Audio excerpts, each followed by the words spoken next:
Book 11:1. Messalin believed that Valerius Asiaticus, who had been twice consul, was one of Poppaea's old lovers. At the same time, she was looking greedily at the gardens which Lucullus had begun, and which Asiaticus was now adorning with singular magnificence. And so she suborned Suilius to accuse both him and Poppaea. With Suilius was associated Caesebius, tutor to Britannicus, who was to give Claudius an apparently friendly warning to beware of a power and wealth which threatened the throne.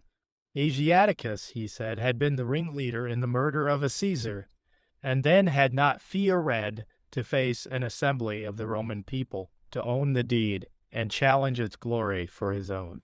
Thus grown famous in the capital, and with a renown widely spread through the provinces, he was planning a journey to the armies of Germany. Born at Vienna, and supported by numerous and powerful connections, he would find it easy to rouse nations allied to his house. Claudius made no further inquiry, but sent Crispinus, commander of the Praetorians, with troops in hot haste, as though to put down a revolt. Crispinus found him at Baiae, loaded him with chains, and hurried him to Rome. No hearing before the Senate was granted him.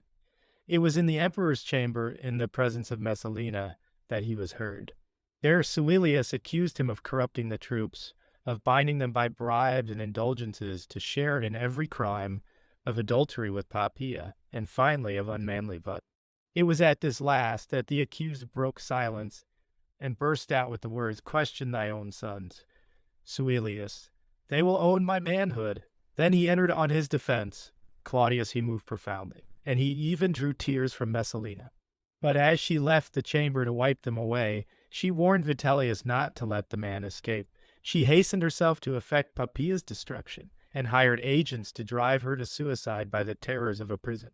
Caesar, meanwhile, was so unconscious that a few days afterwards he asked her husband Scipio, who was dining with him, why he sat down to table without his wife, and was told in reply that she had paid the debt of nature. 3.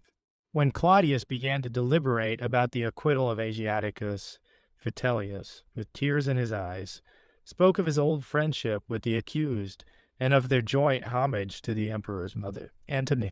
He then briefly reviewed the services of Asiaticus to the state, his recent campaign in the invasion of Britain, and everything else which seemed likely to win compassion, and suggested that he should be free to choose his death. Claudius's reply was in the same tone of mercy.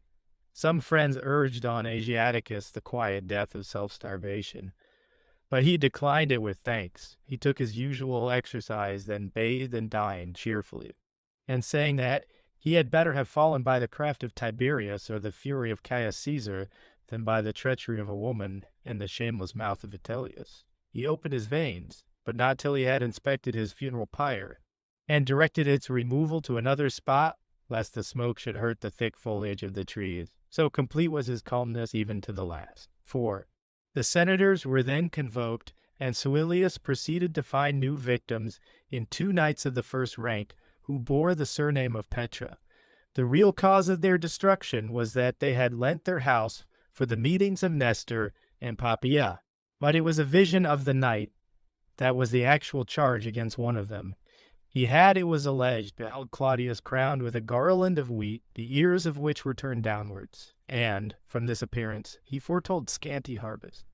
Some have said that it was a vine wreath, of which the leaves were white, which he saw, and that he interpreted it to signify the death of the emperor after the turn of autumn. It is, however, beyond dispute that, in consequence of some dream, whatever it was, both the man and his brother perished. 1,500,000 sesterces and the decorations of the praetorship were voted to Crispinus. Vitellius bestowed 1,000,000 on Caesebius for giving Britannicus the benefit of his teaching and Claudius that of his counsels. I may add that when Scipio was called on for his opinion, he replied, "As I think what all men think about the deeds of Poppaea, suppose me to say what all men say. A graceful compromise, this, between the affection of the husband and the necessities of the senator." 5:38. Suilius after this plied his accusations without cessation or pity, and his audacity had many rivals. By assuming to himself all the functions of laws and magistrates, the emperor had left exposed everything which invited plunder, and of all articles of public merchandise, nothing was more venal than the treachery of advocates. Thus it happened that one Samius, a Roman knight of the first rank, who had paid 400,000 sesterces to Suillus, stabbed himself in the advocate's house, on ascertaining his collusion with the adversary. Upon this, following the lead of Silius, consul-elect, whose elevation and fall I shall in due course relate, the senators rose in a body and demanded the enforcement of the Cintian law, an old enactment, which forbade anyone to receive a fee or a gift for pleading a cause. 6. When the men at whom this strong censure was leveled loudly protested, Silius, who had a quarrel with Suilius, attacked them with savage energy. He cited as examples the orators of old, who had thought fame with posterity the fairest recompense of eloquence.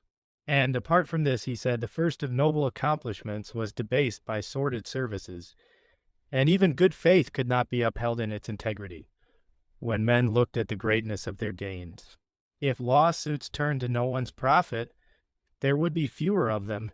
As it was, quarrels, accusations, hatreds, and wrongs were encouraged, in order that, as the violence of disease brings fees to the physician, so the corruption of the forum might enrich the advocate.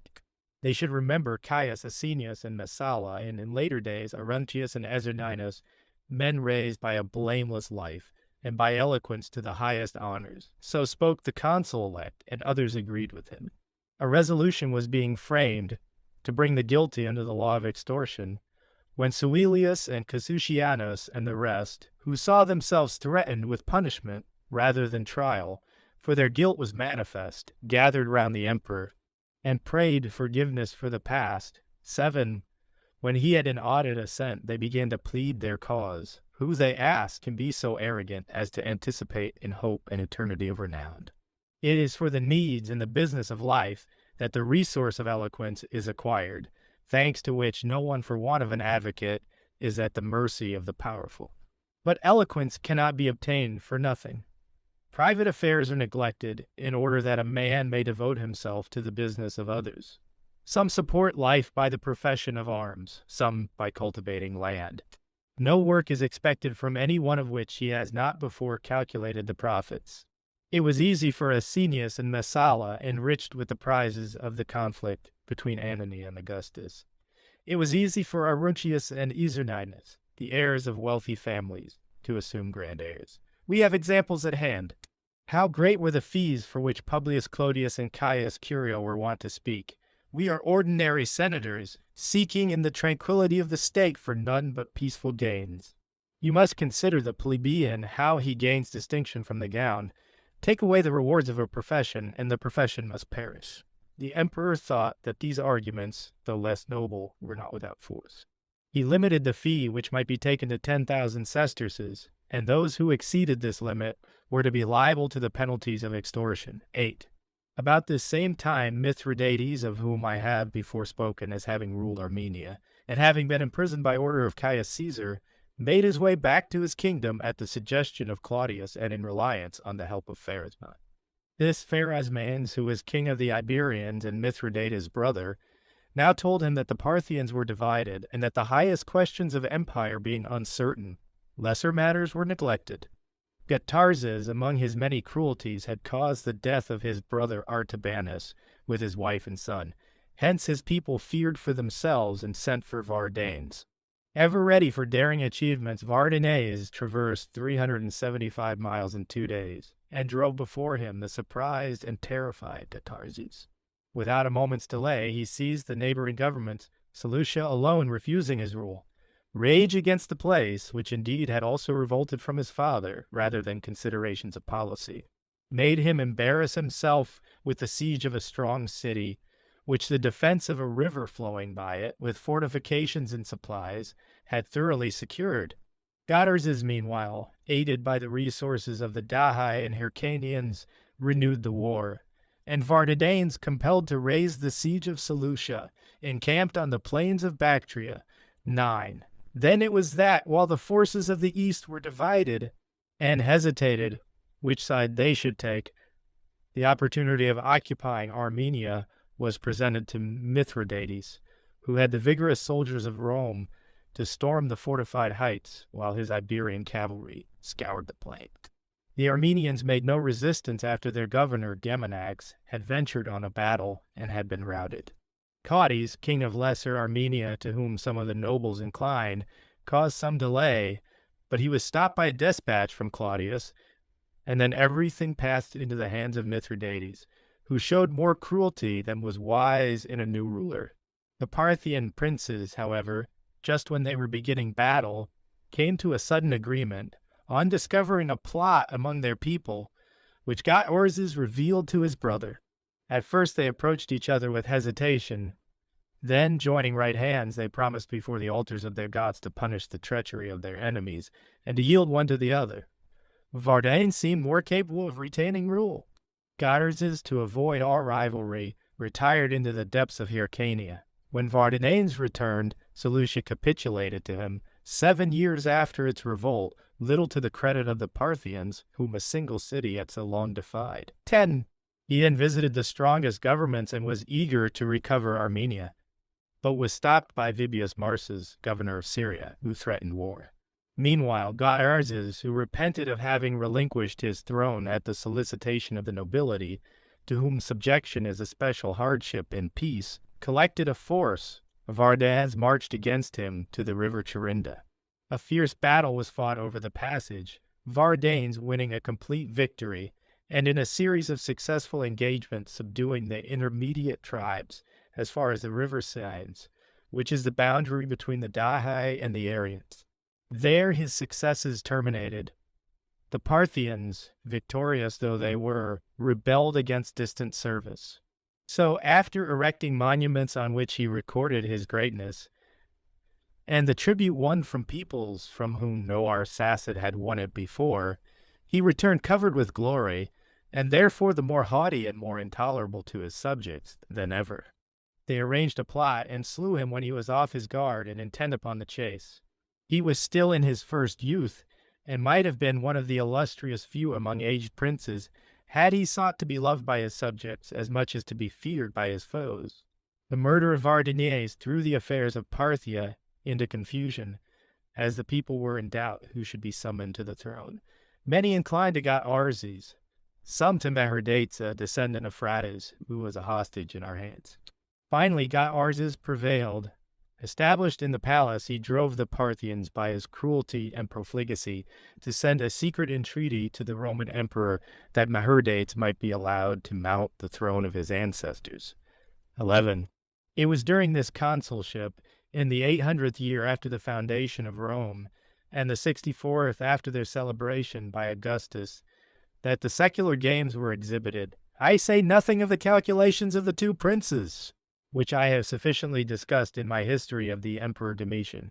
For he also exhibited secular games, at which indeed, being one of the priesthood of the 15 and prayer at the time, I specially assisted. It is in no boastful spirit that I mention this, but because this duty has immemorially belonged to the College of the 15, and the praetors have performed the chief functions in these ceremonies. While Claudius sat to witness the games of the circus, some of the young nobility acted on horseback the Battle of Troy. Among them was Britannicus, the emperor's son, and Lucius Domitius, who became soon afterwards, by adoption, heir to the empire, with the surname of Nero. The stronger popular enthusiasm which greeted him was taken to presage his greatness. It was commonly reported that snakes had been seen by his cradle, which they seemed to guard, a fabulous tale invented to match the marvels of other lands.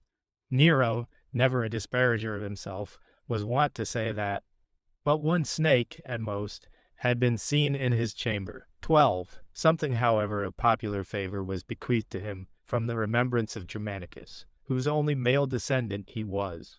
And the pity felt for his mother, Agrippina, was increased by the cruelty of Messalina, who, always her enemy, and then more furious than ever, was only kept from planning accusation and suborning informers by a new and almost insane passion. She had grown so frantically enamored of Caius Silius, the handsomest of the young nobility of Rome, that she drove from his bed Junia Silana, a high-born lady, and had her lover wholly to herself. Silius was not unconscious of his wickedness and his peril, but a refusal would have ensured destruction, and he had some hope of escaping exposure. The prize, too, was great, and so he consoled himself by awaiting the future and enjoying the present. As for her, careless of concealment, she went continually with a numerous retinue to his house. She haunted his steps, showered on him wealth and honors, and at last, as though empire had passed to another, the slaves, the freedmen, the very furniture of the emperor, were to be seen in the possession of the paramour, 13, Claudius meanwhile, who knew nothing about his wife, and was busy with his functions as censor. Published edicts severely rebuking the lawlessness of the people in the theater when they insulted Caius Pomponius, an ex-consul, who furnished verses for the stage, and certain ladies of rank.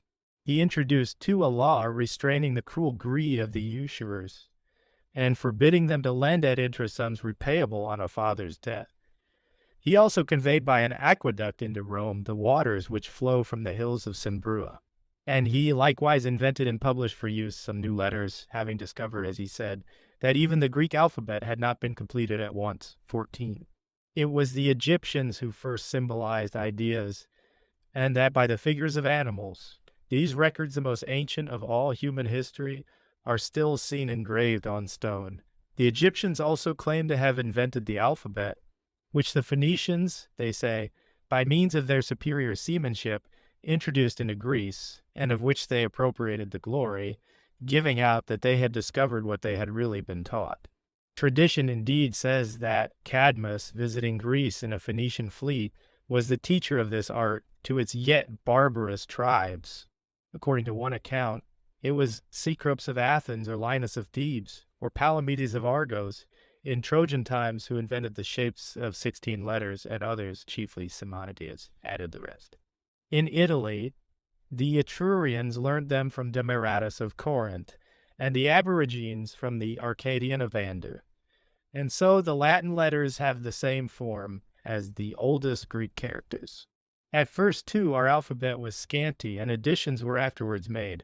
Following this precedent, Claudius added 3 letters which were employed during his reign and subsequently disused. These may still be seen on the tablets of brass set up in the squares and temples on which new statutes are published. 15. Claudius then brought before the Senate the subject of the College of Haruspices, that, as he said, the oldest of Italian sciences might not be lost through negligence. It had often happened in evil days for the state that advisers had been summoned, at whose suggestion ceremonies had been restored and observed more duly for the future. The nobles of Etruria, whether of their own accord or at the instigation of the Roman Senate, had retained this science, making it the inheritance of distinct families. It was now less zealously studied through the general indifference to all sound learning and to the growth of foreign superstitions. At present all is well, but we must show gratitude to the favor of heaven by taking care that the rites observed during times of peril may not be forgotten in prosperity. A resolution of the Senate was accordingly passed, charging the pontiffs to see what should be retained or reformed with respect to the haruspices. 16. It was in this same year that the Cherusci asked Rome for a king. They had lost all their nobles in their civil wars, and there was left but one scion of the royal house, Italicus by name, who lived at Rome. On the father's side he was descended from Flavus, the brother of Arminius. His mother was a daughter of Catamarus, chief of the Chatti. The youth himself was of distinguished beauty, a skillful horseman and swordsman, both after our fashion and that of his country. So the emperor made him a present of money, furnished him with an escort, and bade him enter with a good heart on the honors of his house. Never before, he said, had a native of Rome no hostage but a citizen, gone to mount a foreign throne. At first his arrival was welcome to the Germans, and they crowded to pay him court, for he was untainted by any spirit of faction, and showed the same hearty goodwill to all, practicing sometimes the courtesy and temperance which can never offend, but oftener those excesses of wine and lust in which barbarians delight. He was winning fame among his neighbors, and even far beyond them, when some who had found their fortune in party, youths jealous of his power, fled to the tribes on the border, protesting that Germany was being robbed of her ancient freedom, and that the might of Rome was on the rise. Is there really, they said, no native of this country to fill the place of king, without raising the son of the spy Flavius above all his fellows? It is idle to put forward the name of Arminius. Had even the son of Arminius come to the throne after growing to manhood on a hostile soil, he might well be dreaded, corrupted as he would be by the bread of dependence, by slavery, by all foreign habits. But if Italicus had his father's spirit, no man, be it remembered, had ever waged war against his country and his home more savagely than that father. 17. By these and like appeals they collected a large force. No less numerous were the partisans of Italicus. He was no intruder, they said, on an unwilling people. He had obeyed a call, superior as he was to all others in noble birth. Should they not put his valor to the test, and see whether he showed himself worthy of his uncle Arminius and his grandfather Catimerus?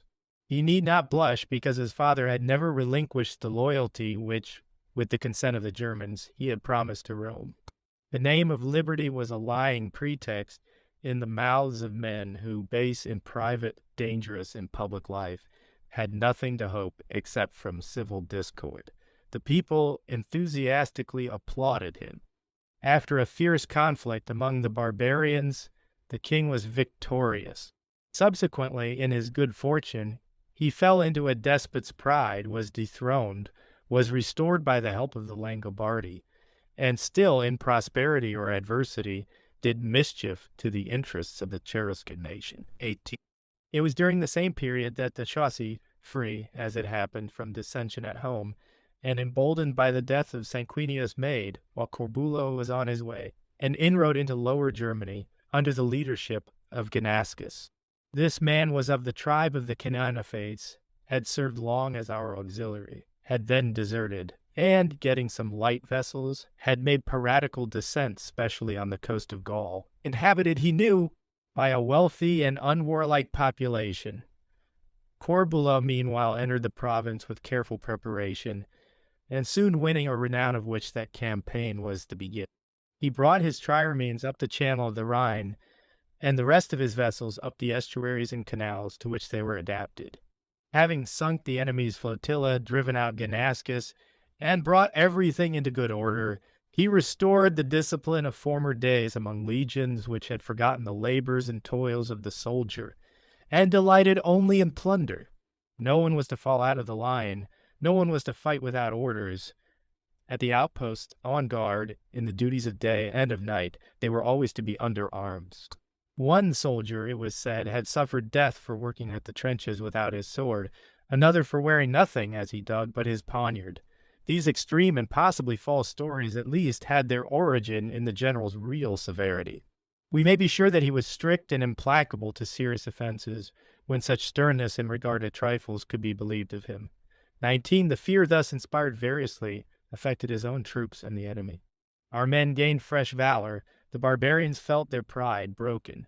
The Frisians, who had been hostile or disloyal since the revolt which had been begun by the defeat of Lucius Apronius, gave hostages and settled down on territories marked out by Corbulo, who at the same time gave them a senate, magistrates, and a constitution.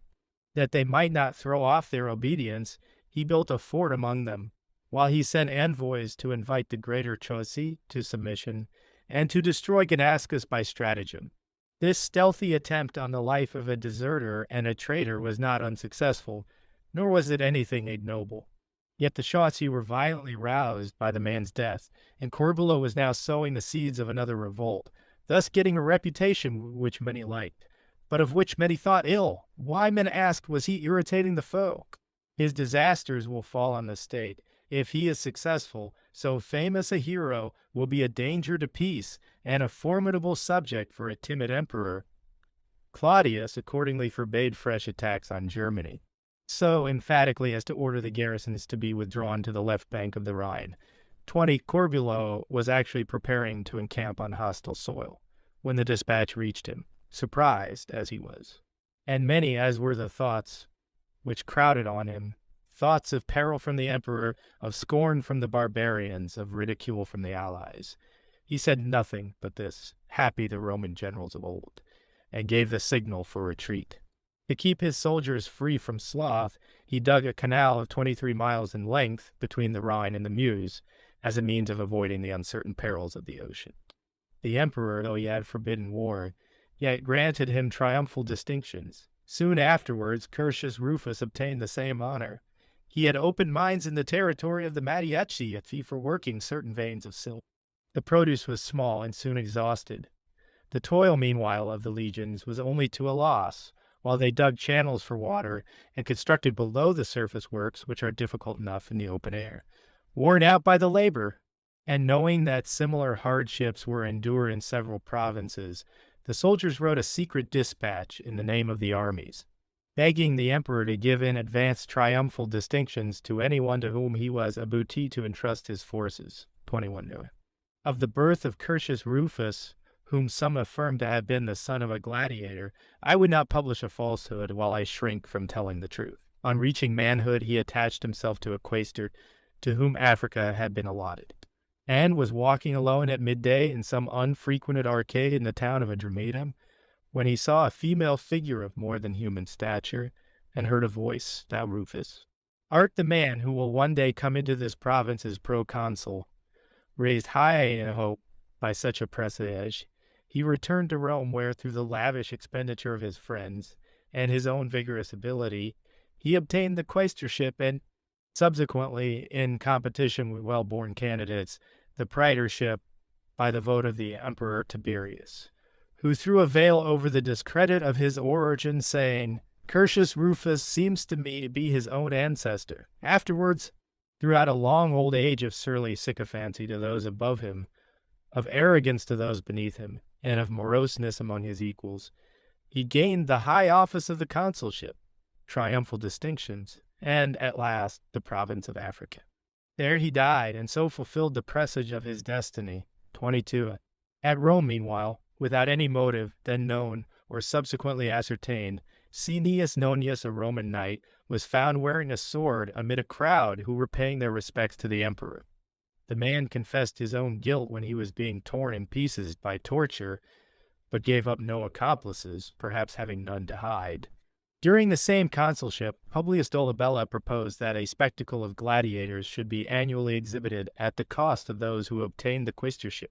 In our ancestors' days, this honor had been a reward of virtue, and every citizen with good qualities to support him was allowed to compete for office.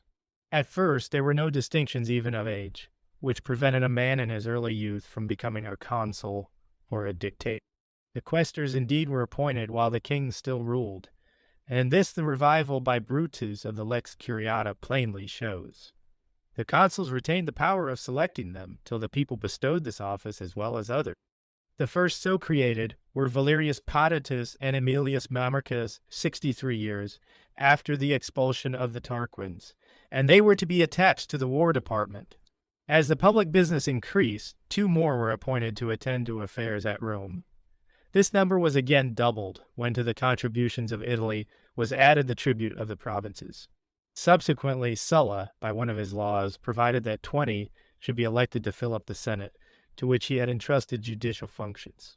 These functions the knights afterwards recovered, but the quaestorship was obtained without expense by merit in the candidates or by the good nature of the electors, till at Dolabella's suggestion it was, so to speak, put up to Salii 23. In the consulship of Aulus Vitellius and Lucius Viae Stanus, the question of filling up the Senate was discussed, and the chief men of Gallia Comata, as it was called, who had long possessed the rights of allies and of Roman citizens, sought the privilege of obtaining public offices at Rome. There was much talk of every kind on the subject, and it was argued before the emperor with vehement opposition. Italy, it was asserted, is not so feeble as to be unable to furnish its own capital with a Senate. Once our native-born citizens suffice for peoples of our own kin, and we are by no means dissatisfied with the Rome of the past. To this day we cite examples which, under our old customs, the Roman character exhibited as to valor and renown. Is it a small thing that Veneti and Insubres have already burst into the Senate House unless a mob of foreigners, a troop of captives, so to say, is now forced upon us? What distinctions will be left for the remnants of our noble houses, or for any impoverished senators from Latium? Every place will be crowded with these millionaires, whose ancestors of the 2nd and 3rd generations at the head of hostile tribes destroyed our armories, with fire and sword, and actually besieged the divine Julius at Alesia. These are recent memories. What if there were to rise up the remembrance of those who fell in Rome's citadel and at her altar by the hands of these same barbarians? Let them enjoy indeed the title of citizens, but let them not vulgarize the distinctions of the Senate and the honors of office. 24. These and like arguments failed to impress the emperor. He at once addressed himself to answer them, and thus harangued the assembled Senate.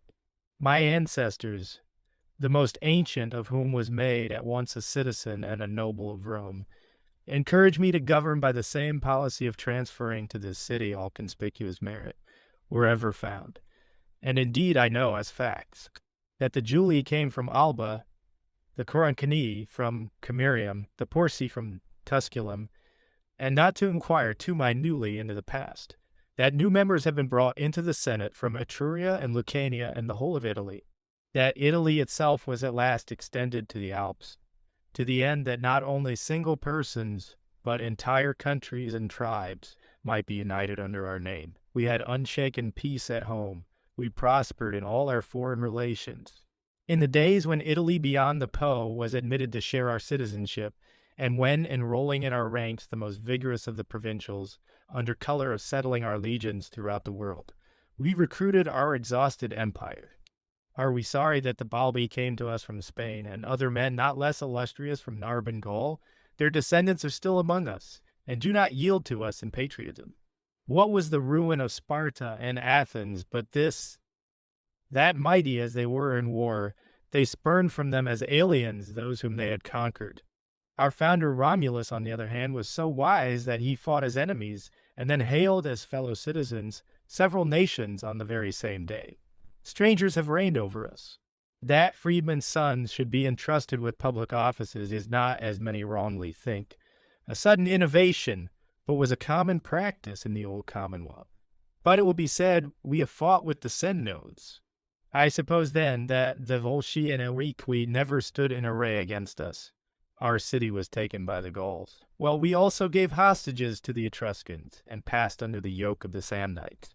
On the whole, if you review all our wars, never has one been finished in a shorter time than that with the Gauls. Thenceforth they have preserved an unbroken and loyal peace.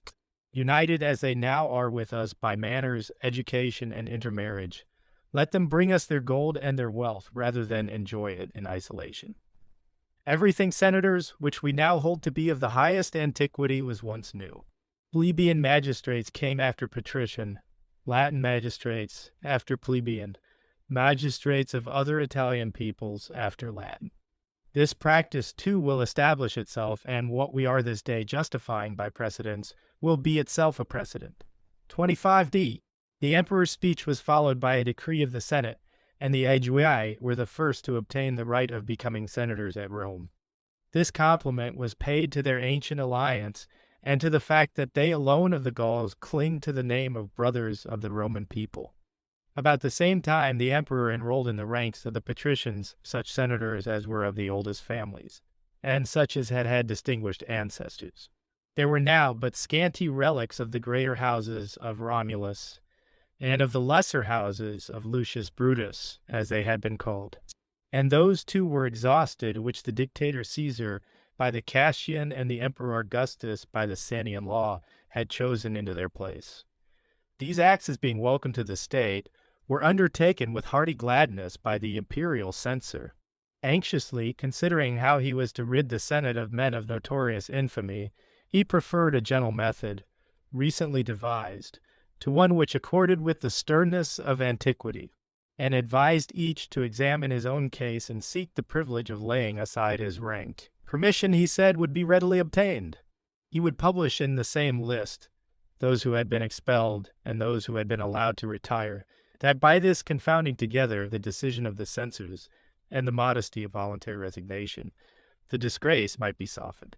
For this the consul V.I. Pistanus moved that Claudius should be called Father of the Senate. The title of Father of the country had, he argued, been indiscriminately bestowed. New services ought to be recognized by unusual titles. The emperor, however, himself stopped the consul's flattery as extravagant.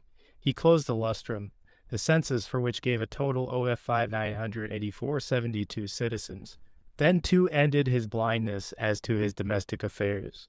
He was soon compelled to notice and punish his wife's infamies, till he afterwards craved passionately for an unhallowed union. 26. Messalina, now grown weary of the very facility of her adulteries, was rushing into strange excesses. When even Silius, either through some fatal infatuation or because he imagined that, amid the dangers which hung over him, danger itself was the best safety, urged the breaking off of all concealment. They were not, he said, in such an extremity as to have to wait for the emperor's old age. Harmless measures were for the innocent. Crime once exposed had no refuge but in audacity. They had accomplices in all who feared the same fate. For himself, as he had neither wife nor child, he was ready to marry and to adopt Britannicus. Messalina would have the same power as before, with the additional advantage of a quiet mind, if only they took Claudius by surprise, who, though unsuspicious of treachery, was hasty in his wrath. The suggestion was coldly received, not because the lady loved her husband, but from a fear that Silius, after attaining his highest hopes, would spurn an adulteress, and soon estimate at its true value the crime which, in the midst of peril, he had approved. But she craved the name of wife for the sake of the monstrous infamy, that last source of delight to the reckless. She waited only till Claudius set out for Ostia to perform a sacrifice, and then celebrated all the solemnities of marriage. 27. I am well aware that it will seem a fable that any persons in the world could have been so obtuse in a city which knows everything, and hides nothing, much more, that these persons should have been a consul-elect and the emperor's wife, that, on an appointed day, before witnesses duly summoned, they should have come together as if for the purpose of legitimate marriage, that she should have listened to the words of the bridegroom's friends, should have sacrificed to the gods, have taken her place among a company of guests, have lavished her kisses and caresses, and passed the night in the freedom which marriage permits. But this is no story to excite wonder. I do but relate what I have heard and what our fathers have recorded. 28. The emperor's court indeed shuddered, its powerful personages especially, the men who had much to fear from a revolution. From secret whisperings they passed to loud complaints. When an actor, they said, impudently thrust himself into the imperial chamber, it certainly brought scandal on the state. But we were a long way from ruined. Now, a young noble of stately beauty, of vigorous intellect, with the near prospect of the consulship, is preparing himself for a loftier ambition. There can be no secret about what is to follow such a marriage. Doubtless there was a thrill of alarm when they thought of the apathy of Claudius, of his devotion to his wife, and of the many murders perpetrated at Messalina's bidding. On the other hand, the very good nature of the emperor inspired confident hope that if they could overpower him by the enormity of the charge, she might be condemned and crushed before she was accused. The critical point was this, that he should not hear her defense, and that his ears should be shut even against her confession. 29. At first Callistus, of whom I have already spoken, in connection with the assassination of Caius Caesar, Narcissus, who had contrived the death of Appius, and Pallas, who was then in the height of favor, debated whether they might not by secret threats turn Messalina from her passion for Silius, while they concealed all else.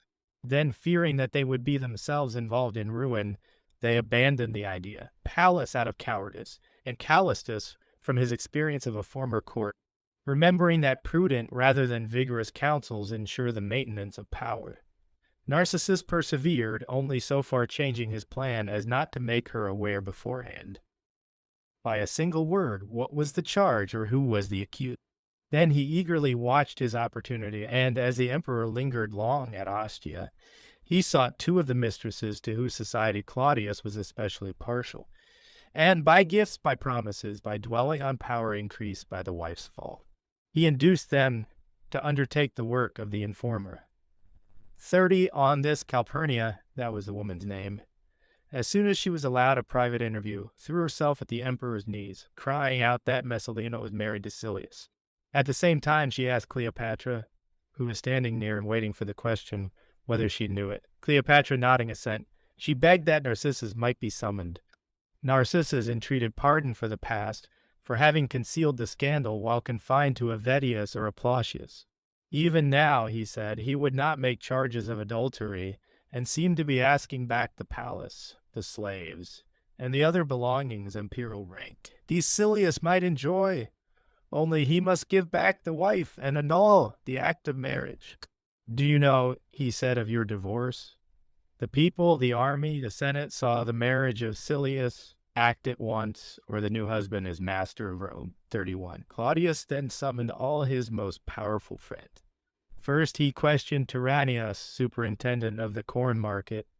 Next, Lucius Geta, who commanded the Praetorians. When they confessed the truth, the whole company clamored in concert that he must go to the camp, must assure himself of the Praetorian cohorts, must think of safety before he thought of vengeance. It is quite certain that Claudius was so overwhelmed by terror that he repeatedly asked whether he was indeed in possession of the empire, whether Silius was still a subject. Messalina, meanwhile, more wildly profligate than ever, was celebrating in mid-autumn a representation of the vintage in her new home. The presses were being trodden. The vats were overflowing. Women girt with skins were dancing as bacchanals dance in their worship or their frenzy. Messalina, with flowing hair, shook the thyruses, and Silius at her side, crowned with ivy and wearing the buskin, moved his head to some lascivious chorus. It is said that one Vettius Valens climbed a very lofty tree in sport, and when they asked him what he saw, replied, "A terrible storm from Ostia." Possibly some such appearance had begun. Perhaps a word dropped by chance became a prophecy. 32. Meanwhile, no mere rumor, but messengers from all parts brought the news that everything was known to Claudius, and that he was coming, bent on vengeance. Messalina, upon this, went to the gardens of Lucullus. Silius, to conceal his fear, to his business in the forum. The other guests were flying in all directions when the centurions appeared and put everyone in irons where they found them, either in the public streets or in hiding. Messalina, though her peril took away all power of thought, promptly resolved to meet and face her husband, a course in which she had often found safety, while she bade Britannicus and Octavia hasten to embrace their father. She besought Vibidia, the eldest of the Vestal virgins, to demand audience of the supreme pontiff and to beg for mercy. Meanwhile, with only 3 companions, so lonely did she find herself in a moment, she traversed the whole length of the city, and mounting on a cart used to remove garden refuse, proceeded along the road to Ostia, not pitied, so overpoweringly hideous were her crimes, by a single person. 33. There was equal alarm on the emperor's side. They put but little trust in Geta, who commanded the Praetorians, a man swayed with equal ease to good or evil. Narcissus, in concert with others who dreaded the same fate, declared that the only hope of safety for the emperor lay in his transferring that one day the command of the soldiers to one of the freedmen, and he offered to undertake it himself. And that Claudius might not be induced by Lucius Vitellius and Largus Caecina to repent, while he was riding into Rome, he asked and took a seat in the emperor's carriage. 34. It was currently reported in after times that while the emperor broke into contradictory exclamations, now inveighing against the infamies of his wife, and now returning in thought to the remembrance of his love and of his infant children, Vitellius said nothing, but what audacity, what wickedness! Narcissus indeed kept pressing him to clear up his ambiguities and let the truth be known. But still he could not prevail upon him to utter anything that was not vague and susceptible of any meaning, which might be put on it, or upon Largus Caecina, to do anything but follow his example. And now Messalina had presented herself, and was insisting that the emperor should listen to the mother of Octavia and Britannicus, when the accuser roared out at her the story of Silius and her marriage. At the same moment, to draw Caesar's eyes away from her, he handed him some papers which detailed her debaucheries. Soon afterwards, as he was entering Rome, his children by Messalina were to have shown themselves, had not Narcissus ordered their removal. Vibidia he could not repel when, with a vehemently indignant appeal, she demanded that a wife should not be given up to death without a hearing. So Narcissus replied that the emperor would hear her, and that she should have an opportunity of disproving the charge. Meanwhile, the Holy Virgin was to go and discharge her sacred duties. 35. All throughout, Claudius preserved a strange silence. Vitellius seemed unconscious. Everything was under the freedman's control. By his order, the paramour's house was thrown open, and the emperor conducted thither. First, on the threshold, he pointed out the statue of Silius's father, which a decree of the Senate had directed to be destroyed.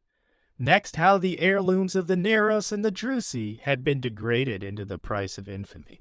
Then he led the emperor, furious and bursting out in menace, into the camp, where the soldiers were purposely assembled. Claudius spoke to them a few words at the dictation of Narcissus. Shame indeed checked the utterance even of a righteous anger. Instantly there came a shout from the cohorts, demanding the names of the culprits and their punishment. Brought before the tribunal, Silius sought neither defense nor delay, but begged that his death might be hastened. A like courage made several Roman knights of the first rank desirous of a speedy doom. Titius Proculus, who had been appointed to watch Messalina and was now offering his evidence. Thaddeus Valens, who confessed his guilt, together with Pompeius Urbicus and Cephalus Trogus from among her accomplices, were ordered to execution. Decius Calpurnianus, too, commander of the watch, Sulpicius Rufus, who had the charge of the games, and Juncus Virgilianus, a senator, were similarly punished. 36. Rending off his clothes, he insisted on Claudius, looking at the scars of his stripes, and remembering his words when he surrendered himself without reserve to Messalina's bidding. The guilt of others had been the result of presents or of large promises. His of necessity, he must have been the first victim had Silius obtained empire. Caesar was touched by his appeal and inclined to mercy, but his freedmen prevailed on him not to let any indulgence be shown to a player when so many illustrious citizens had fallen. It mattered not whether he had sinned so greatly from choice or compulsion. Even the defense of Troilus Montanus, a Roman knight, was not admitted. A young man of pure life, yet of singular beauty, he had been summoned and dismissed within the space of one night by Messalina, who was equally capricious in her passions and dislikes. In the cases of Suilius, Caecilius, and Plautius Lateranus, the extreme penalty was remitted. The latter was saved by the distinguished services of his uncle, the former by his very vices, having amid that abominable throng submitted to the worst degradation. 37. Messalina, meanwhile, in the gardens of Lucullus, was struggling for life, and writing letters of entreaty as she alternated between hope and fury. In her extremity, it was her pride alone which forsook her. Had not Narcissus hurried on her death, ruin would have recoiled on her accuser. Claudius had returned home to an early banquet. Then, in softened mood, when the wine had warmed him, he bade someone go and tell the poor creature, this is the word which they say he used, to come on the morrow and plead her cause.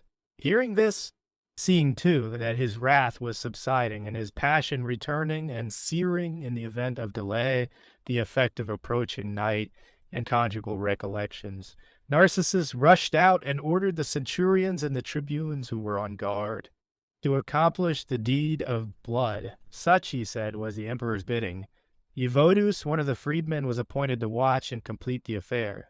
Hurrying on before with all speed to the gardens, he found Messalina stretched upon the ground, while by her side sat Lepida, her mother who, though estranged from her daughter in prosperity, was now melted to pity by her inevitable doom, and urged her not to wait for the executioner. Life, she said, was over. All that could be looked for was honor and death. But in that heart, utterly corrupted by profligacy, nothing noble remained.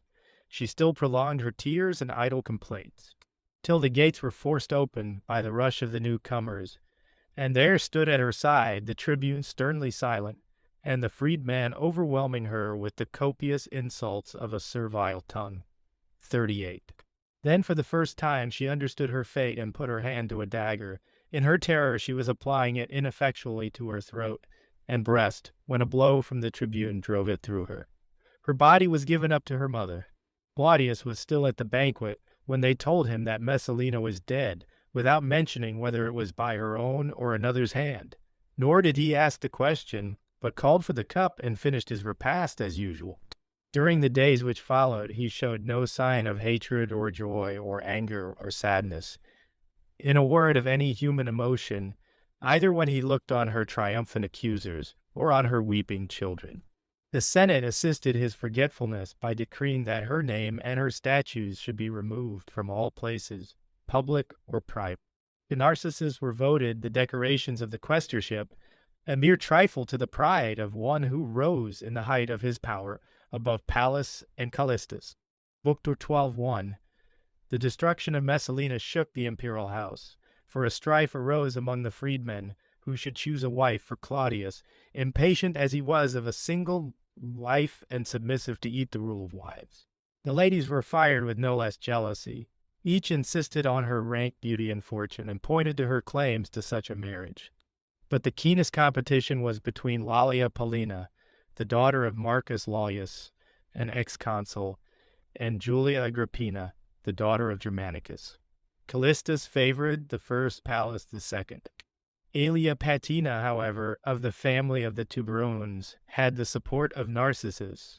The emperor, who inclined now one way, now another, as he listened to this or that adviser, summoned the disputants to a conference, and bade them express their opinions and give their reasons. 2. Narcissus dwelt on the marriage of years gone by, on the tie of offspring, for Paetina was the mother of Antonia, and on the advantage of excluding a new element from his household, by the return of a wife to whom he was accustomed, and who would assuredly not look with a stepmother's animosity on Britannicus and Octavia, who were next in her affections to her own children. Callistus argued that she was compromised by her long separation, and that were she to be taken back, she would be supercilious on the strength of it. It would be far better to introduce Lalia, for, as she had no children of her own, she would be free from jealousy, and would take the place of a mother towards her stepchildren. Pallas again selected Agrippina for special commendation, because she would bring with her Germanicus's grandson, who was thoroughly worthy of imperial rank, the scion of a noble house and a link to unite the descendants of the Claudian family. He hoped that a woman who was the mother of many children and still in the freshness of youth would not carry off the grandeur of the Caesars to some other house. 3. This advice prevailed, backed up as it was by Agrippina's charms. On the pretext of her relationship, she paid frequent visits to her uncle, and so won his heart, that she was preferred to the others, and though not yet his wife, already possessed a wife's power. For as soon as she was sure of her marriage, she began to aim at greater things, and planned an alliance between Domitius, her son, by Aeneas and Obarbus, and Octavia, the emperor's daughter. This could not be accomplished without a crime. For the emperor had betrothed Octavia to Lucius Silanus, a young man otherwise famous, whom he had brought forward as a candidate for popular favor by the honor of triumphal distinctions and by a magnificent gladiatorial show. But no difficulty seemed to be presented by the temper of a sovereign who had neither partialities nor dislikes, but such as were suggested and dictated to him. 4. Vitellius accordingly, who used the name of censor to screen a slave's trickeries, and looked forward to new despotisms already impending, associated himself in Agrippina's plans with a view to her favor, and began to bring charges against Silanus, whose sister Junia Calvina, a handsome and lively girl, had shortly before become his daughter-in-law. Here was a starting point for an accuser. Vitellius put an infamous construct on the somewhat incautious, though not criminal, love between the brother and sister. The emperor listened, for his affection for his daughter inclined him the more to admit suspicions against his son-in-law. Silanus, meanwhile, who knew nothing of the plot and happened that year to be prior, was suddenly expelled from the Senate by an edict of Vitellius, though the roll of senators had been recently reviewed and the lustrum closed. Claudius at the same time broke off the connection. Silanus was forced to resign his office, and the one remaining day of his praetorship was conferred on Appius Marcellus. 5. Terstine. In the year of the consulship of Caius Pompeius and Quintus Veranius, the marriage arranged between Claudius and Agrippina was confirmed both by popular rumor and by their own illicit love.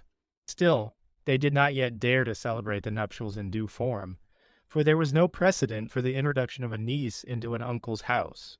It was positively incest, and if disregarded, it would, people feared, issue in calamity to the state. These scruples ceased not till Vitellius undertook the management of the matter in his own way.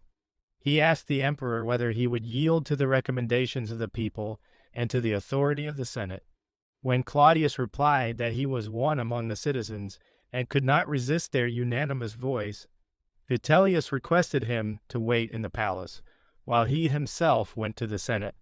Protesting that the supreme interest of the Commonwealth was at stake, he begged to be allowed to speak first, and then began to urge that the very burdensome labors of the emperor in a worldwide administration required assistance, so that, free from domestic cares, he might consult the public welfare.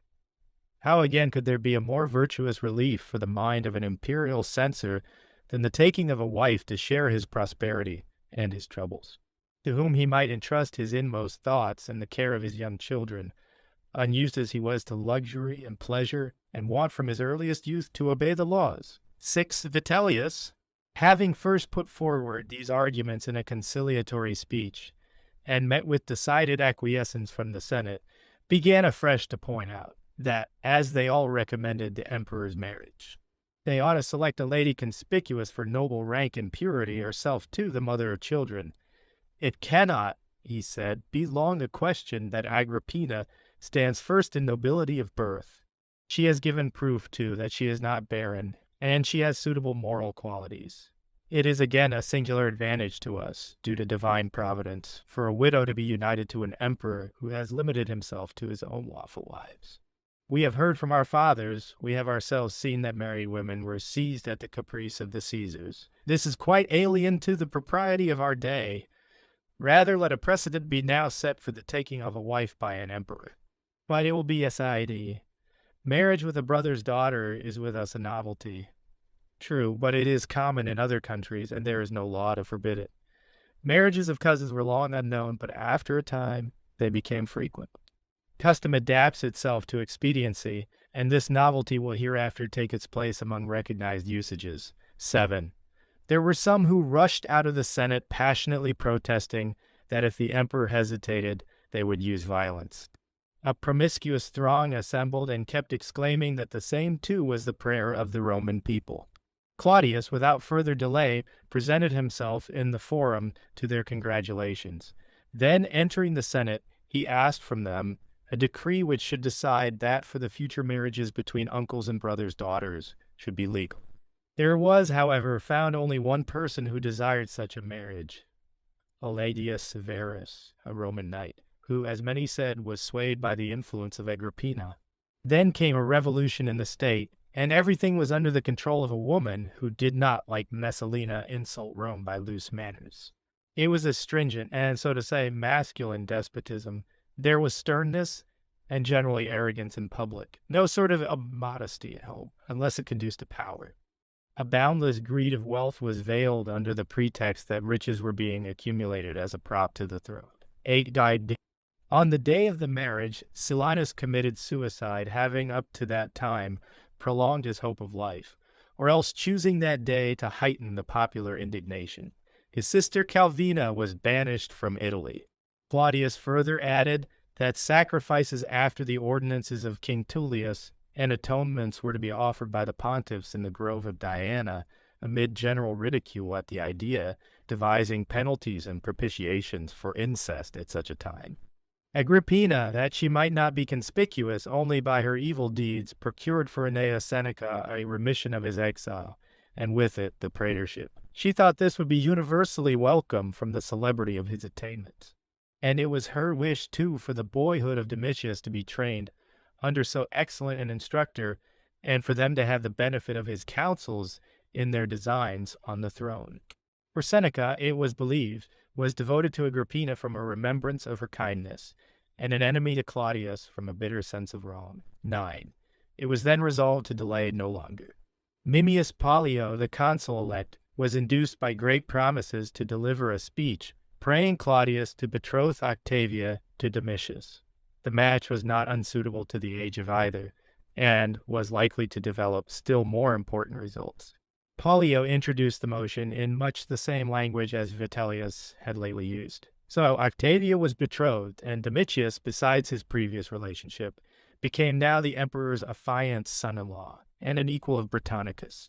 through the exertions of his mother and the cunning of those who had been the accusers of Messalina, and feared the vengeance of her son. 10. About the same time, an embassy from the Parthians, which had been sent, as I have stated, to solicit the return of Meherdates, was introduced into the Senate and delivered a message to the following effect.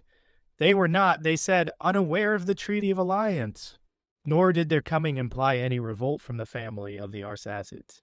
Indeed, even the son of Vonones, Phraates' grandson, was with them in their resistance to the despotism of Gatar, which was alike intolerable to the nobility and to the people. Already brothers, relatives, and distant kin had been swept off by murder after murder. Wives actually pregnant and tender children were added to Godarz's victims, while, slothful at home and unsuccessful in war, he made cruelty a screen for his feebleness. Between the Parthians and ourselves there was an ancient friendship, founded on a state alliance, and we ought to support allies who were our rivals in strength, and yet yielded to us out of respect. Kings' sons were given as hostages, in order that when Parthia was tired of home rule, it might fall back on the emperor and the Senate, and receive from them a better sovereign familiar with Roman habits. 11. In answer to these and like arguments, Claudius began to speak of the grandeur of Rome and the submissive attitude of the Parthians. He compared himself to the divine Augustus, from whom he reminded them, they had sought a king, but omitted to mention Tiberius, though he too had sent them sovereigns.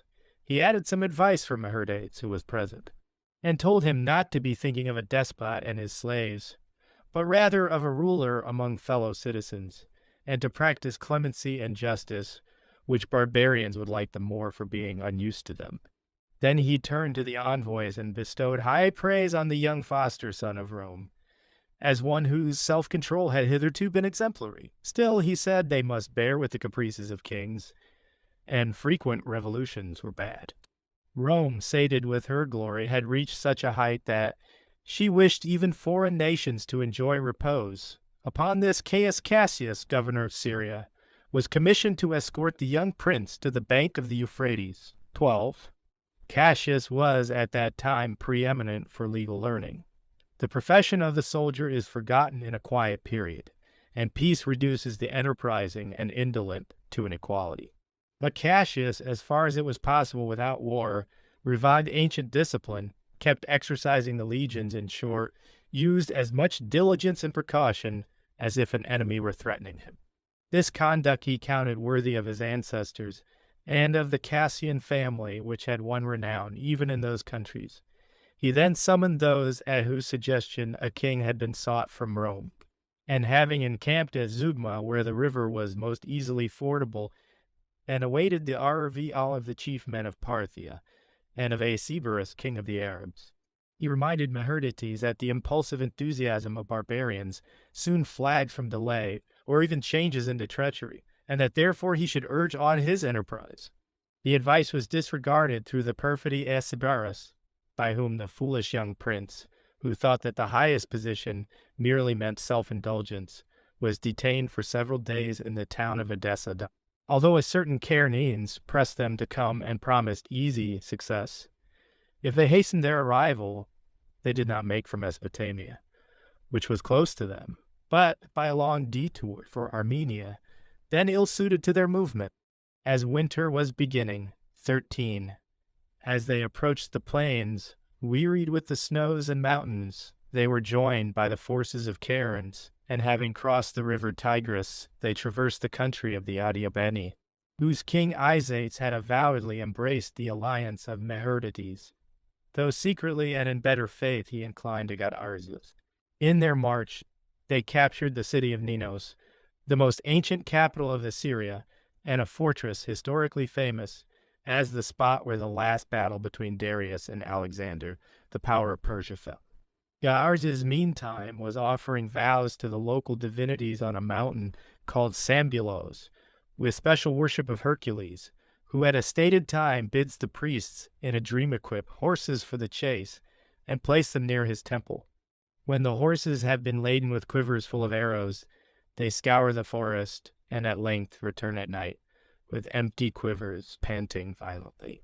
Again, the god in a vision of the night reveals to them the track along which he roamed through the woods. and everywhere slaughtered beasts are found. 14 Goddardses, his army not being yet in sufficient force, made the river Korma a line of defense, and though he was challenged to an engagement by taunting messages, he contrived delays, shifted his positions, and sent emissaries to corrupt the enemy and bribe them to throw off their allegiance. Izits of the Adiabene and then Asbaris of the Arabs deserted with their troops, with their countrymen's characteristic fickleness, confirming previous experience that barbarians prefer to seek a king from Rome than to keep him. Maherdadi, stripped of his powerful auxiliaries and suspecting treachery in the rest, resolved, as his last resource, to risk everything and try the issue of a bow. Nor did Gatarzes, who was emboldened by the enemy's diminished strength, refuse the challenge. They fought with terrible courage and doubtful result, till Cairns, who having beaten down all resistance had advanced too far, was surprised by a fresh detachment in his rear. Then Meherdates, in despair, yielded to promises from Paraces, one of his father's adherents, and was by his treachery delivered in chains to the conqueror. Gatarzes taunted him with being no kinsman of his or of the Arsacids, but a foreigner and a Roman, and having cut off his ears, bade him live, a memorial of his own clemency and a disgrace to us. After this, Gatarzes fell ill and died, and Vonones, who then ruled the Medes, was summoned to the throne. He was memorable neither for his good nor bad fortune. He completed a short and inglorious reign, and then the empire of Parthia passed to his son Valiges. 15 Mithridates of Bosporus, meanwhile, who had lost his power and was a mere outcast, on learning that the Roman general Didius and the main strength of his army had retired, and that Cades, a young prince without experience, was left in his new kingdom with a few cohorts under Julius Aquila, a Roman knight, disdaining both, roused the neighboring tribes and drew deserters to his standard. At last he collected an army, drove out the king of the Dandaridae, and possessed himself of his dominions when this was known, and the invasion of Bosporus was every moment expected. Aquila and Cades, seeing that hostilities had been also resumed by Zosines, king of the Sarasi, distrusted their own strength, and themselves too sought the friendship of the foreigner by sending envoys to Eumenes, who was then chief of the Adorsi. There was no difficulty about alliance when they pointed to the power of Rome in contrast with the rebel Mithridates. It was accordingly stipulated that Eumenes should engage the enemy with his cavalry, and the Romans undertake the siege of towns. 16. Then the army advanced in regular formation, the Adorsi in the van and the rear, while the center was strengthened by the cohorts and native troops of Bosporus with Roman arms. Thus the enemy was defeated, and they reached Soza, a town in Dandarica which Mithridates had abandoned, where it was thought expedient to leave a garrison, as the temper of the people was uncertain. Next they marched on the Sarasi, and after crossing the river, Panda besieged the city of Uespe, which stood on high ground and had the defense of wall and fosses, only the walls, not being of stone, but of hurdles and wickerwork, with earth between, were too weak to resist an assault. Towers were raised to a greater height as a means of annoying the besieged with brands and darts. Had not night stopped the conflict, the siege would have been begun and finished within one day. 17. Next day they sent an embassy asking mercy for the freeborn and offering 10,000 slaves, as it would have been inhuman to slay the prisoners and very difficult to keep them under guard. The conquerors rejected the offer, preferring that they should perish by the just doom of war. The signal for massacre was therefore given to the soldiers who had mounted the walls by scaling ladders. The destruction of Uespe struck terror into the rest of the people, who thought safety impossible when they saw how armies and ramparts, heights and difficult positions, rivers and cities alike yielded to their foe. And so Zorsines, having long considered whether he should still have regard to the fallen fortunes of Mithridates, or to the kingdom of his fathers, and in having at last preferred his country's interests, gave hostages and prostrated himself before the emperor's image. To the great glory of the Roman army, which all men knew to have come after a bloodless victory within 3 days' march of the river Tanais. In their return, however, fortune was not equally favorable. Some of their vessels, as they were sailing back, were driven on the shores of the Tauri and cut off by the barbarians, who slew the commander of a cohort and several centurions. 18. Meanwhile, Mithridates, finding arms an unavailing resource, considered on whose mercy he was to throw himself. He feared his brother Cotys, who had once been a traitor, then become his open enemy. No Roman was on the spot of authority sufficient to make his promises highly valued, so he turned to Eunuchs who had no personal animosity against him, and had been lately strengthened by his alliance with us. Adapting his dress and expression of countenance as much as possible to his present condition, he entered the palace, and throwing himself at the feet of Eunones, he exclaimed, "Mithridates, whom the Romans have sought so many years by land and sea, stands before you by his own choice. Deal as you please with the descendant of the great Achaemenes, the only glory of which enemies have not robbed me." 19. The great name of Mithridates, his reverse, his prayer, full of dignity, deeply affected Eunuchs. He raised the suppliant and commended him for having chosen the nation of the Adorsi and his own good faith in suing for mercy. He sent at the same time envoys to Caesar with a letter to this effect: that friendship between emperors of Rome and sovereigns of powerful peoples was primarily based on a similarity of fortune, and that between himself and Claudius there was the tie of a common victory. Wars had glorious endings whenever matters were settled by an amnesty. The conquered Zercines had on this principle been deprived of nothing. For Mithridates, as he deserved heavier punishment, he asked neither power nor dominions, only that he might not be led in triumph and pay the penalty of death. 20. Claudius, though merciful to foreign princes, was yet in doubt whether it were better to receive the captive with a promise of safety, or to claim his surrender by the sword. To this last he was urged by resentment at his wrongs, and by thirst for vengeance. On the other hand, it was argued that it would be undertaking a war in a country without roads, on a harborless sea, against warlike kings and wandering tribes, on a barren soil, that a weary disgust would come of tardy movements and perils of precipitancy, that the glory of victory would be small, while much disgrace would ensue on defeat. Why should not the emperor seize the offer and spare the exile, whose punishment would be the greater the longer he lived in poverty? Moved by these considerations, Claudius wrote to Eunones that Mithridates had certainly merited an extreme and exemplary penalty, which he was not wanting in power to inflict, but it had been the principle of his ancestors to show as much forbearance to a suppliant as they showed persistence against a foe. As for triumphs, they were won over nations and kings hitherto unconquered. 21:1. After this, Mithridates was given up and brought to Rome by Junius Silo, the procurator of Pontus. There, in the emperor's presence, he was said to have spoken too proudly for his position, and words uttered by him to the following effect became the popular talk: "I have not been sent, but have come back to you, if you do not believe me. Let me go and pursue me." He stood too with fearless countenance when he was exposed to the people's gaze near the rostra, under military guard.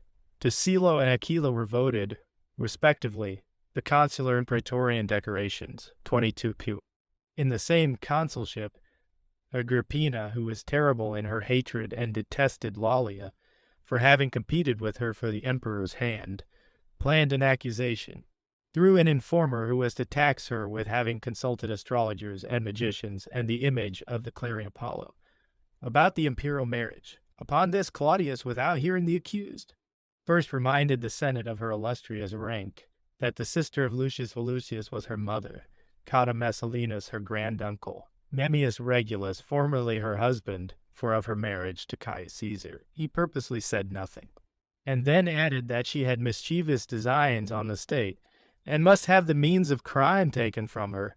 Consequently, her property should be confiscated, and she herself banished from Italy. Thus, out of immense wealth, only 5,000,000 sesterces were left to the exile. Calpurnia, too, a lady of high rank, was ruined, simply because the emperor had praised her beauty in a casual remark, without any passion for it. And so Agrippina's resentment stopped short of extreme vengeance. A tribune was dispatched to Lollia, who was to force her to suicide. Next on the prosecution of the Bithynians, Catius Rufus was condemned under the law against extortion. 23. Narbonne, Gaul, for its special reverence of the Senate, received a privilege. Senators belonging to the province, without seeking the emperor's approval, were to be allowed to visit their estates, a right enjoyed by Sicily. Iturea and Judea, on the death of their kings, So Haemus and Agrippa were annexed to the province of Syria. It was also decided that the augury of the public safety, which for 25 years had been neglected, should be revived and henceforth observed. The emperor likewise widened the sacred precincts of the capital in conformity with the ancient usage, according to which those who had enlarged the empire were permitted also to extend the boundaries of Rome. But Roman generals, even after the conquest of great nations, had never exercised this right, except Lucius Sulla and the divine Augustus. 24. There are various popular accounts of the ambitious and vainglorious efforts of our kings in this matter. Still, I think it is interesting to know accurately the original plan of the precinct as it was fixed by Romulus, where we see the brazen statue of a bull, because that animal is yoked to the plow. A furrow was drawn to mark out the town, so as to embrace the great altar of Hercules. Then, at regular intervals, stones were placed along the foot of the Palatine Hill to the altar of Consus, soon afterwards to the Old Courts, and then to the chapel of Larunda. The Roman Forum and the Capitol were not, it was supposed, added to the city by Romulus, but by Titus Tacitus. In time, the precinct was enlarged with the growth of Rome's fortunes.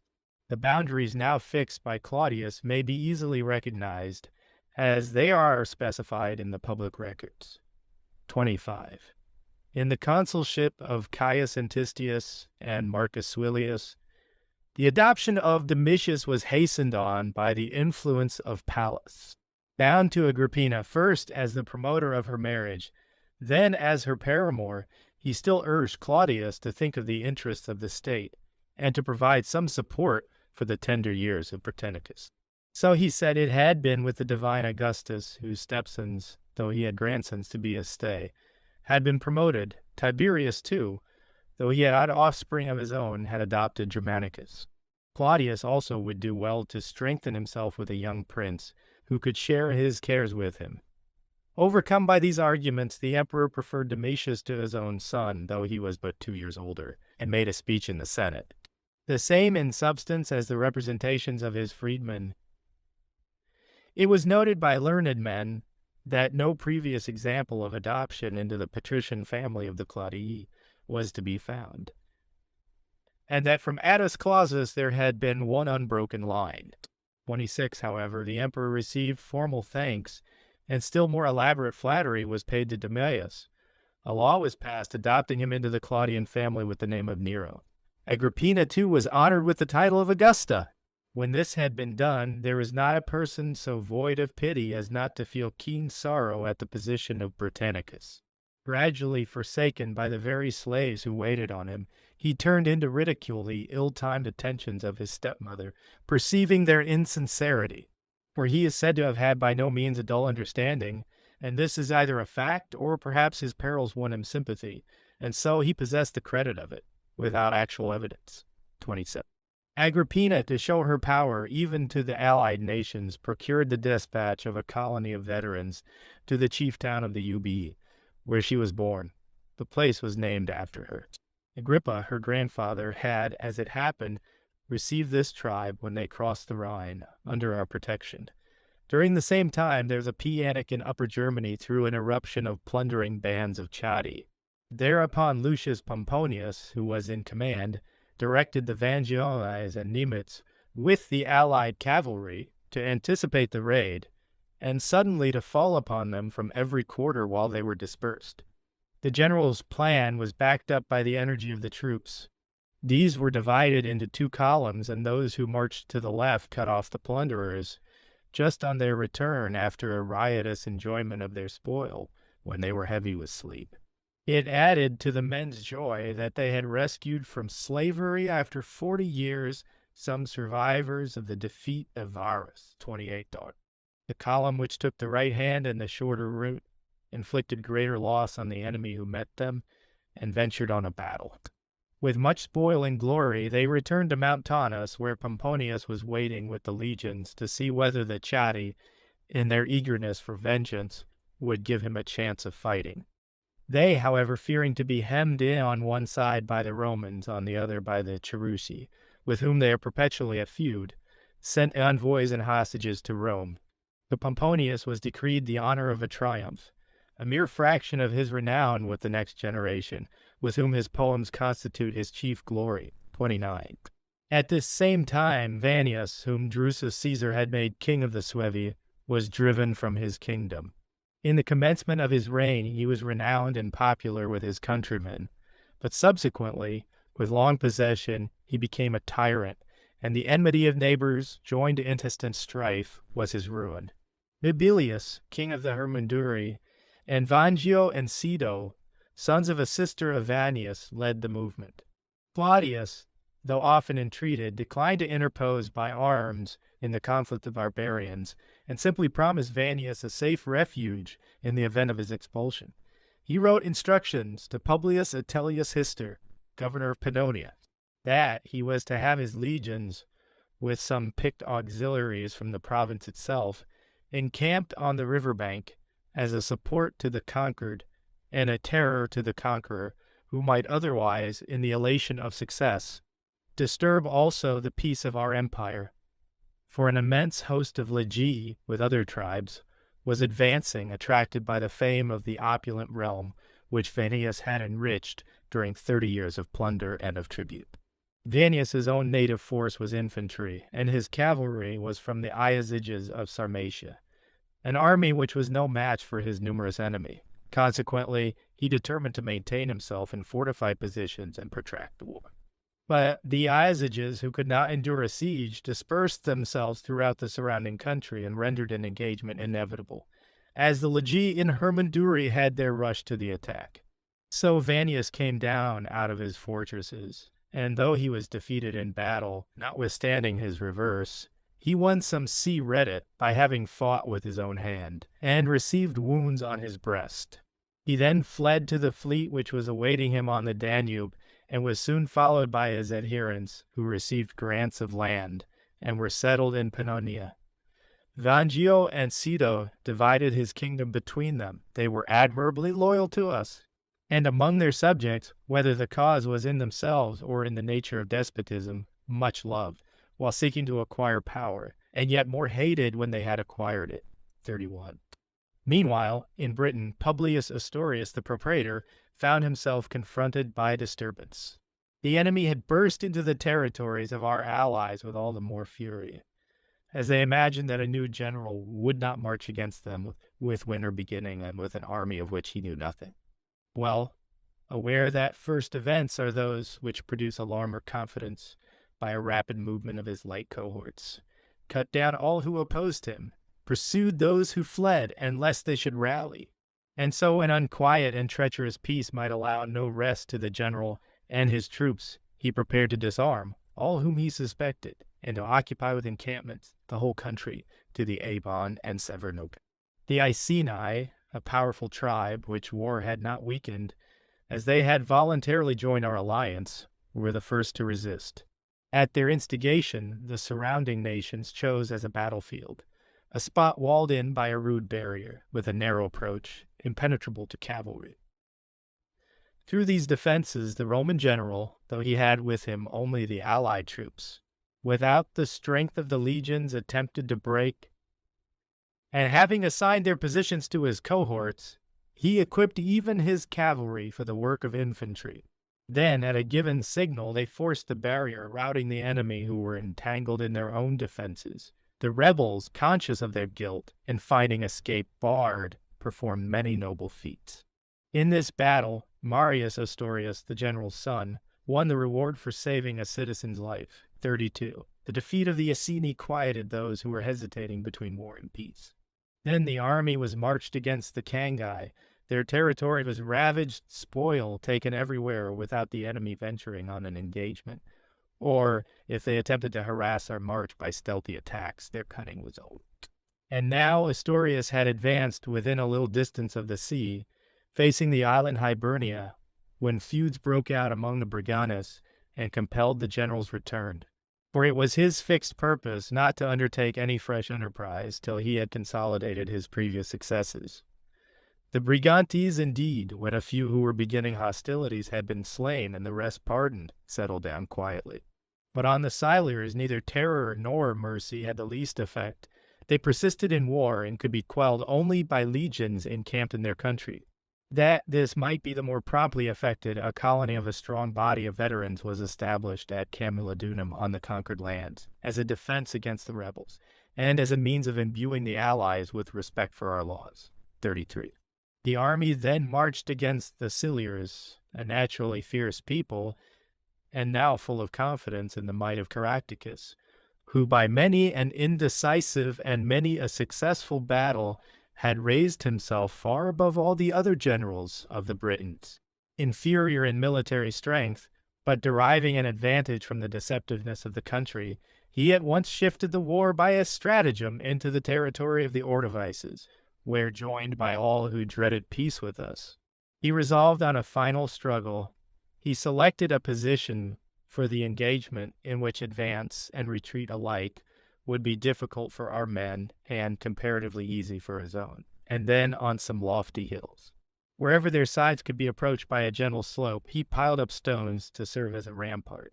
A river, too, of varying depth was in his front, and his armed bands were drawn up before his defenses. 34. Then, too, the chieftains of the several tribes went from rank to rank, encouraging and confirming the spirit of their men by making light of their fears, kindling their hopes, and by every other warlike incitement. As for Caractacus, he flew hither and thither, protesting that that day and that battle would be the beginning of the recovery of their freedom or of everlasting bondage. He appealed by name to their forefathers who had driven back the dictator Caesar, by whose valor they were free from the Roman axe and tribute, and still preserved inviolate the persons of their wives and of their children. While he was thus speaking, the host shouted applause. Every warrior bound himself by his national oath not to shrink from weapons or wounds. 35. Such enthusiasm confounded the Roman general. The river, too, in his face, the rampart they had added to it, the frowning hilltops, the stern resistance and masses of fighting men everywhere apparent, daunted him. But his soldiers insisted on battle, exclaiming that valor could overcome all things, and the prefects and tribunes with similar language stimulated the ardor of the troops. Ostorius, having ascertained by a survey the inaccessible and the assailable points of the position, led on his furious men and crossed the river without difficulty. When he reached the barrier, as long as it was a fight with missiles, the wounds and the slaughter fell chiefly on our soldiers, but when he had formed the military testudo, and the rude, ill-compacted fence of stones was torn down, and it was an equal hand-to-hand engagement, the barbarians retired to the heights. Yet even there, both light and heavy-armed soldiers rushed to the attack. The first harassed the foe with missiles, while the latter closed with them, and the opposing ranks of the Britons were broken, destitute as they were of the defense of breastplates or helmets. When they faced the auxiliaries, they were felled by the swords and javelins of our legionaries. If they wheeled round, they were again met by the sabers and spears of the auxiliaries. It was a glorious victory. The wife and daughter of Caractacus were captured, and his brothers too were admitted to surrender. 36. There is seldom safety for the unfortunate, and Caractacus, seeking the protection of Cartimandua, queen of the Brigantes, was put in chains and delivered up to the conquerors 9 years after the beginning of the war in Britain. His fame had spread thence and traveled to the neighboring islands and provinces, and was actually celebrated in Italy. All were eager to see the great man who for so many years had defied our powers. Even at Rome, the name of Caractacus was no obscure one, and the emperor, while he exalted his own glory, enhanced the renown of the vanquished. The people were summoned as to a grand spectacle. The praetorian cohorts were drawn up under arms in the plain in front of their camp. Then came a procession of the royal vassals, and the ornaments and neck chains and the spoils which the king had won in wars with other tribes were displayed. Next were to be seen his brothers, his wife and daughter, last of all, Caractacus himself. All the rest stooped in their fear to abject supplication. Not so the king, who neither by humble look nor speech sought compassion. 37. When he was set before the emperor's tribunal, he spoke as follows. Had my moderation and prosperity been equal to my noble birth and fortune, I should have entered this city as your friend rather than as your captive. And you would not have disdained to receive, under a treaty of peace, a king descended from illustrious ancestors and ruling many nations. My present lot is as glorious to you as it is degrading to myself. I had men and horses, arms and wealth. We'll wonder if I parted with them reluctantly. If you Romans choose to lord it over the world, does it follow that the world is to accept slavery? Were I to have been at once delivered up as a prisoner, neither my fall nor your triumph would have become famous. My punishment would be followed by oblivion, whereas if you save my life, I shall be an everlasting memorial of your clemency. Upon this the emperor granted pardon to Caractacus, to his wife, and to his brothers. Released from their bonds, they did homage also to Agrippina, who sat near, conspicuous on another throne, in the same language of praise and gratitude. It was indeed a novelty quite alien to ancient manners for a woman to sit in front of Roman standards. In fact, Agrippina boasted that she was herself a partner in the empire which her ancestors had won. 38. The Senate was then assembled and speeches were delivered full of pompous eulogy on the capture of Caractacus. It was as glorious, they said, as the display of Syphax by Scipio, or of purses by Lucius Paulus, or indeed of any captive prince by any of our generals. To the people of Rome, triumphal distinctions were voted to Astorius, who thus far had been successful, but soon afterwards met with reverses, either because, when Caractacus was out of the way, our discipline was relaxed under an impression that the war was ended, or because the enemy, out of compassion for so great a king, was more ardent in his thirst for vengeance. Instantly they rushed from all parts on the camp prefect, and legionary cohorts left to establish fortified positions among the Scios. And had not speedy succor arrived from towns and fortresses in the neighborhood, our forces would then have been totally destroyed. Even as it was, the camp prefect, with 8 centurions, and the bravest of the soldiers were slain. And shortly afterwards, a foraging party of our men, with some cavalry squadrons sent to their support, was utterly routed. 39. Ostorius then deployed his light cohorts, but even thus he did not stop the flight, till our legions sustained the brunt of the battle. Their strength equalized the conflict, which after a while was in our favor. The enemy fled with trifling loss, as the day was on the decline. Now began a series of skirmishes, for the most part like raids in woods and morasses, with encounter due to chance or to courage, to mere heedlessness or to calculation. The fury or lust of plunder, under directions from the officers, or sometimes even without their knowledge. Conspicuous above all, in stubborn resistance, were the Silic, whose rage was fired by words rumored to have been spoken by the Roman general, to the effect that as the Chagomri had been formerly destroyed or transplanted into Gaul, so the name of the Silures ought to be blotted out. Accordingly, they cut off 2 of our auxiliary cohorts, the rapacity of whose officers let them make incautious forays, and by liberal gifts of spoil and prisoners to the other tribes, they were luring them too into revolt, when Ostor, worn out by the burden of his anxieties, died, to the joy of the enemy, who thought that a campaign at least, though not a single battle, had proved fatal to general whom none could despise. 40. The emperor, on hearing of the death of his representative, appointed Aulus Didius in his place, that the province might not be left without a governor.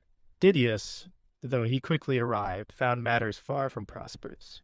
For the legion under the command of Manlius Valens had meanwhile been defeated, and the disaster had been exaggerated by the enemy to alarm the new general, while he again magnified it, that he might win the more glory by quelling the movement or have a fairer excuse if it lasted.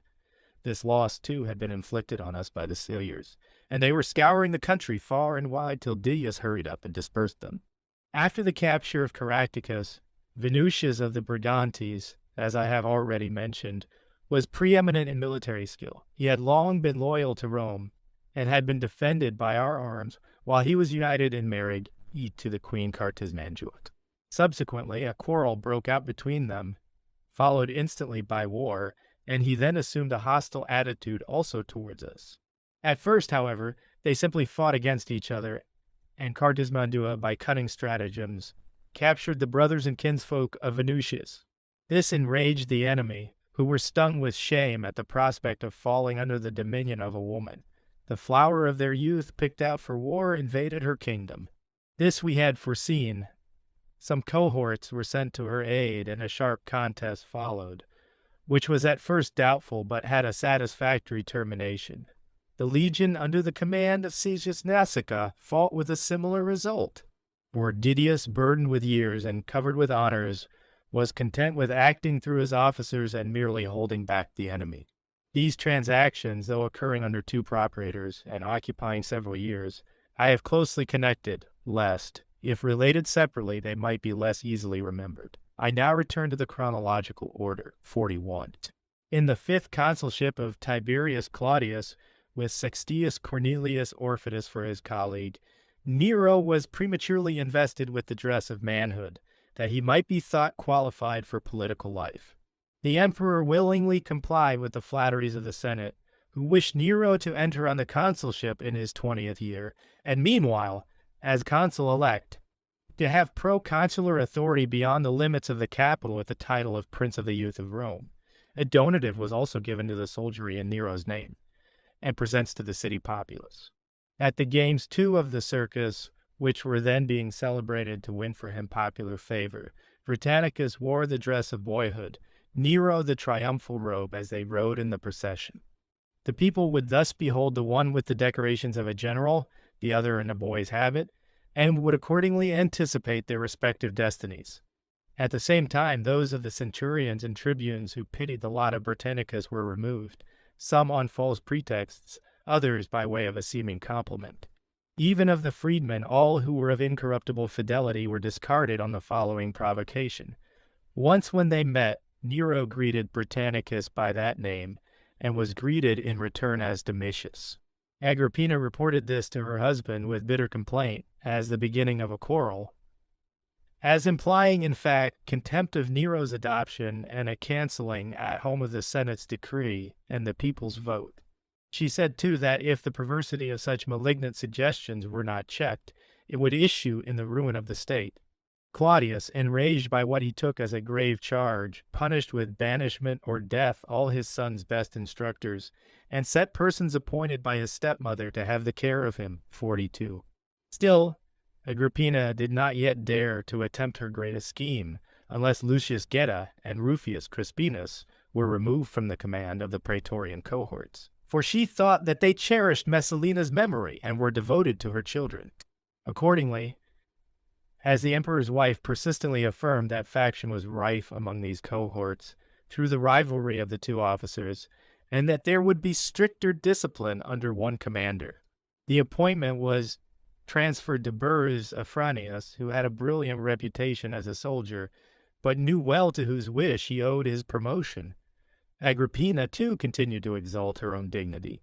She would enter the capital in a chariot, a practice which, being allowed of old only to the priests and sacred images, increased the popular reverence for a woman who up to this time was the only recorded instance of one who, an emperor's daughter, was sister, wife, and mother of a sovereign. Meanwhile, her foremost champion, Vitellius, in the full tide of his power and in extreme age, so uncertain are the fortunes of the great, was attacked by an accusation of which Junius Lupus, a senator, was the author. He was charged with treason and designs on the throne. The emperor would have lent a ready ear, had not Agrippina, by threats rather than entreaties, induced him to sentence the accuser to outlawry. This was all that Vitellius desired. 43. Several prodigies occurred in that year. Birds of evil omen perched on the Capitol. Houses were thrown down by frequent shocks of earthquake. And as the panic spread, all the weak were trodden down in the hurry and confusion of the crowd. Scanty crops, too, and consequent famine were regarded as a token of calamity. Nor were there merely whispered complaints. While Claudius was administering justice, the populace crowded round him with a boisterous clamor and drove him to a corner of the forum, where they violently pressed on him till he broke through the furious mob with a body of soldiers. It was ascertained that Rome had provisions for no more than 15 days, and it was through the signal bounty of heaven and the mildness of the winter that its desperate plight was relieved. And yet in past days Italy used to send supplies for the legions into distant provinces, and even now it is not a barren soil which causes distress.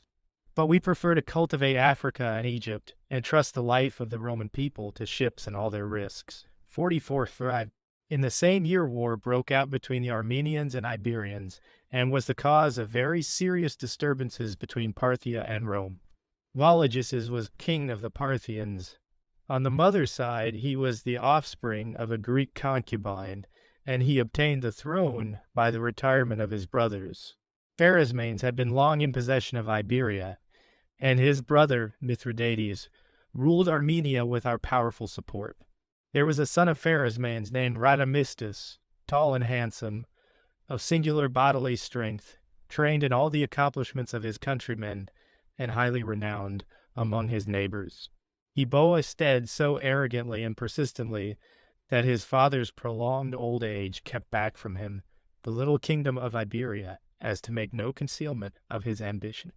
Pharasmanes, accordingly, seeing the young prince had power in his grasp, and was strong in the attachment of his people, fearing too his own declining years, tempted him with other prospects and pointed to Armenia, which, as he reminded him, he had given to Mithridates after driving out the Parthians, but open violence, he said, must be deferred.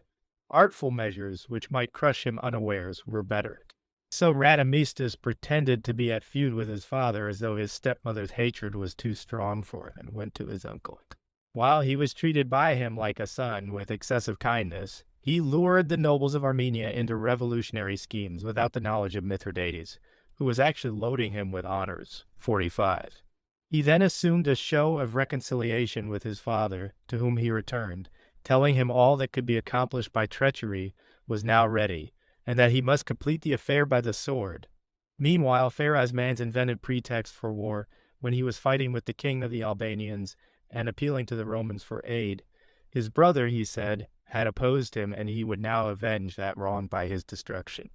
At the same time, he gave a large army to his son, who by a sudden invasion drove Mithridates in terror from the open country, and forced him into the fortress of Gornias, which was strongly situated and garrisoned by some soldiers under the command of Caelius Pollio, a camp prefect, and Casperius, a centurion. There is nothing of which barbarians are so ignorant as military engines and the skillful management of sieges, while that is a branch of military science which we especially understand. And so Radamistus, having attempted the fortified walls in vain or with loss, began a blockade, and finding that his assaults were despised, tried to bribe the rapacity of the camp prefect. Casperius protested earnestly against the overthrow of an allied king and of Armenia, the gift of the Roman people, through iniquity and greed of gain. At last, as Pollio pleaded the overpowering numbers of the enemy and Radamistus the orders of his father, the centurion stipulated for a truce and retired, intending, if he could not deter Pharasmanes from further hostility, to inform Omidius Quadratus, the governor of Syria, of the state of Armenia. 46. By the centurion's departure, the camp prefect was released, so to say, from surveillance, and he now urged Mithridates to conclude a treaty. He reminded him of the tie of brotherhood, of the seniority in age of Pharasmanes, and of their other bonds of kindred, how he was united by marriage to his brother's daughter, and was himself the father-in-law of Radamistus. The Iberians, he said, were not against peace, though for the moment they were the stronger. The perfidy of the Armenians was notorious, and he had nothing to fall back on but a fortress without stores. So he must not hesitate to prefer a bloodless negotiation to arms, as Mithridates wavered and suspected the intentions of the camp prefect, because he had seduced one of the king's concubines and was reputed a man who could be bribed into any wickedness. Casperius meantime went to Pharasmanes, and required of him that the Iberians should raise the blockade. Pharasmanes, to his face, replied vaguely, and often in a conciliatory tone, while by secret messages he recommended Radamistus to hurry on the siege by all possible means. Then the price of infamy was raised, and Pollio, by secret corruption, induced the soldiers to demand peace and to threaten that they would abandon the garrison. Under this compulsion, Mithridates agreed to a day and a place for negotiation and quitted the fortress. 47. Radamistus at first threw himself into his embraces, feigning respect and calling him father-in-law and parent. He swore an oath, too, that he would do him no violence, either by the sword or by poison. At the same time he drew him into a neighboring grove, where he assured him that the appointed sacrifice was prepared for the confirmation of peace in the presence of the gods. It is a custom of these princes, whenever they join alliance, to unite their right hands and bind together the thumbs in a tight knot. Then, when the blood has flowed into the extremities, they let it escape by a slight puncture and suck it in turn. Such a treaty is thought to have a mysterious sanctity, as being sealed with the blood of both parties. On this occasion, he who was applying the knot pretended that it had fallen off, and suddenly seizing the knees of Mithridates, flung him to the ground. At the same moment a rush was made by a number of persons, and chains were thrown round him. Then he was dragged along by a fetter, an extreme degradation to a barbarian, and soon the common people, whom he had held under a harsh sway, heaped insults on him with menacing gestures, though some, on the contrary, pitied such a reverse of fortune. His wife followed him with his little children, and filled every place with her wailings. They were hidden away in different covered carriages till the orders of Pharasmides were distinctly ascertained. The lust of rule was more to him than his brother and his daughter, and his heart was steeled to any wickedness. Still he spared his eyes the seeing them slain before his face. Radamistus, too, seemingly mindful of his oath, neither unsheathed the sword nor used poison against his sister and uncle, but had them thrown on the ground, and then smothered them under a mass of heavy clothes. Even the sons of Mithridates were butchered for having shed tears over their parents' murder. 48. Quadratus, learning that Mithridates had been betrayed, and that his kingdom was in the hands of his murderers, summoned a council, and having informed them of what had occurred, consulted them whether he should take vengeance. Few cared for the honor of the state, most argued in favor of a safe course, saying that any crime in a foreign country was to be welcomed with joy, and that the seeds of strife ought to be actually sown. On the very principle on which Roman emperors had often, under a show of generosity, given away the same kingdom of Armenia to excite the minds of the barbarians, Radamistus might retain his ill-gotten gains as long as he was hated and infamous. For this was more to Rome's interest than for him to have succeeded with glory. To this view they assented, but that they might not be thought to have approved the crime and received contrary orders from the emperor, envoys were sent to Pharasmides, requiring him to withdraw from Armenian territory and remove his son. 49. Julius Pelaginus was then procurator of Cappadocia, a man despised alike for his feebleness of mind and his grotesque personal appearance. He was, however, very intimate with Claudius, who, when in private life, used to beguile the dullness of his leisure with the society of jesters. This Pelaginus collected some provincial auxiliaries, apparently, with the design of recovering Armenia.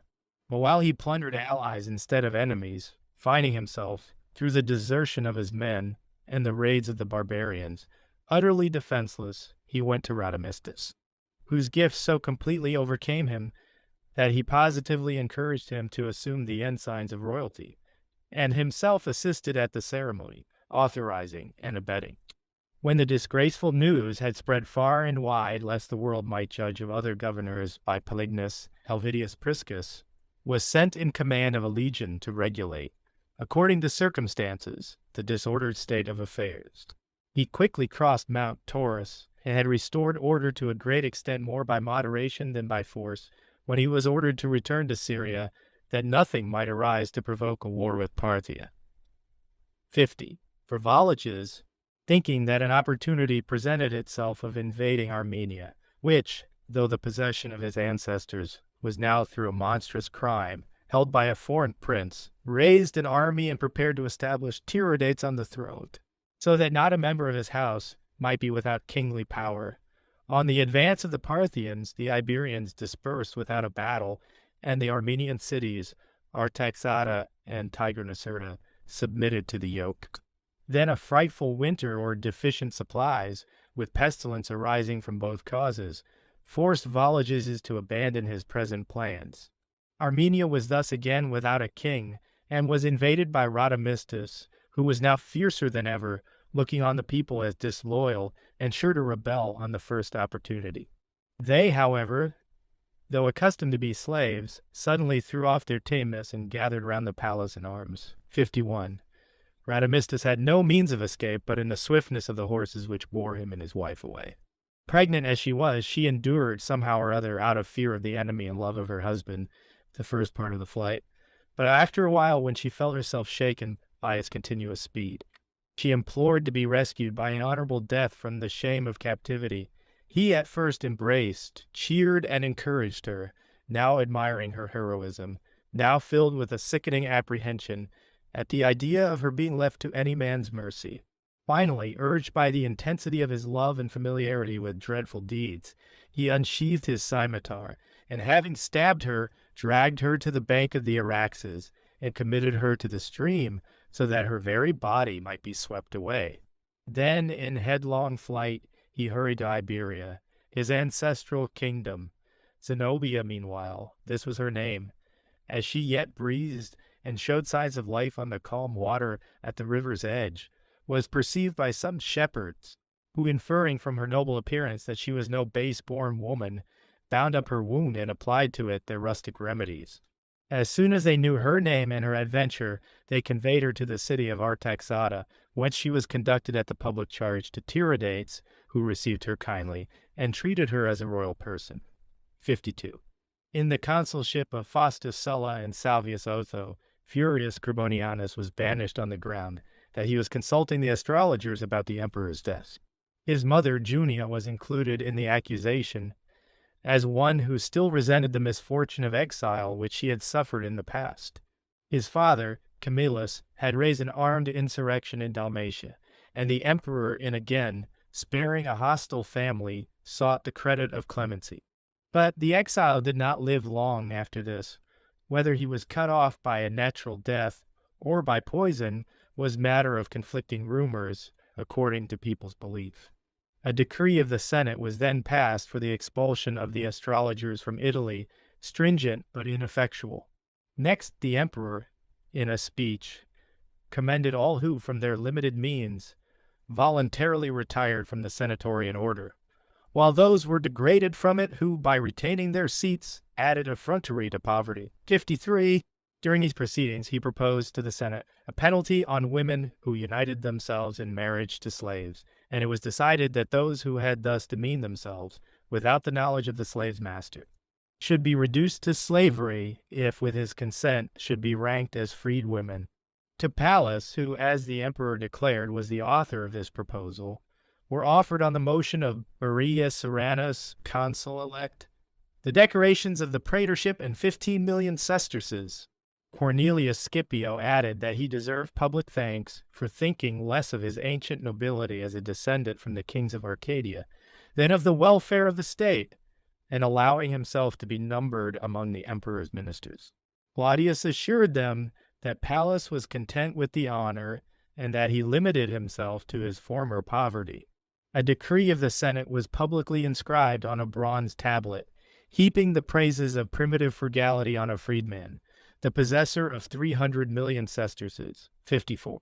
Not equally moderate was his brother, surnamed Felix, who had for some time been governor of Judea, and thought that he could do any evil act with impunity, backed up as he was by such power. It is true that the Jews had shown symptoms of commotion in a seditious outbreak, and when they had heard of the assassination of Caius, there was no hearty submission, as a fear still lingered that any of the emperors might impose the same orders. Felix, meanwhile, by ill-timed remedies, stimulated disloyal acts, while he had as a rival in the worst wickedness Ventidius Cumanus, who held a part of the province which was so divided that Galilee was governed by Cumanus, Samaria by Felix.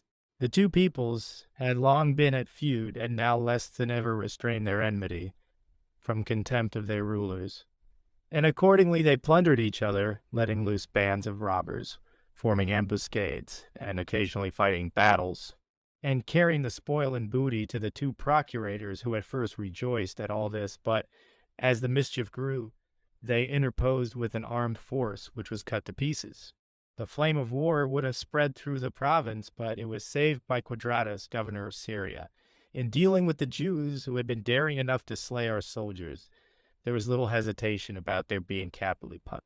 Some delay, indeed, was occasioned by Cumanus and Felix. For Claudius, on hearing the causes of the rebellion, had given authority for deciding also the case of these procurators. Quadratus, however, exhibited Felix as one of the judges, admitting him to the bench with the view of cowing the ardor of the prosecutors. And so Cumanus was condemned for the crimes which the two had committed, and tranquility was restored to the province. 55. Not long afterwards, some tribes of the wild population of Cilicia, known as the Clitae, which had often been in commotion, established a camp under a leader, Troxibor, on their rocky mountains, whence rushing down on the coast and on the towns, they dared to do violence to the farmers and townsfolk, frequently even to the merchants and ship owners. They besieged the city in Amurium, and routed some troopers sent from Syria to its rescue under the command of Curtius Severus, for the rough country in the neighborhood, suited as it is for the fighting of infantry, did not allow of cavalry operations. After a time, Antiochus, king of that coast, having broken the unity of the barbarian forces by cajolery of the people and treachery to their leader, slew Troxibor and a few chiefs, and pacified the rest by gentle measures. 56.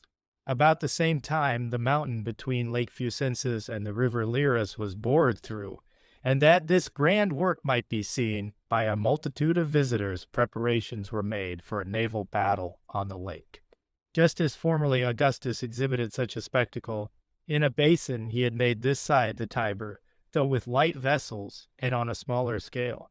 Claudius equipped galleys with 3 and 4 banks of oars and 19,000 men. He lined the circumference of the lake with rafts, that there might be no means of escape at various points.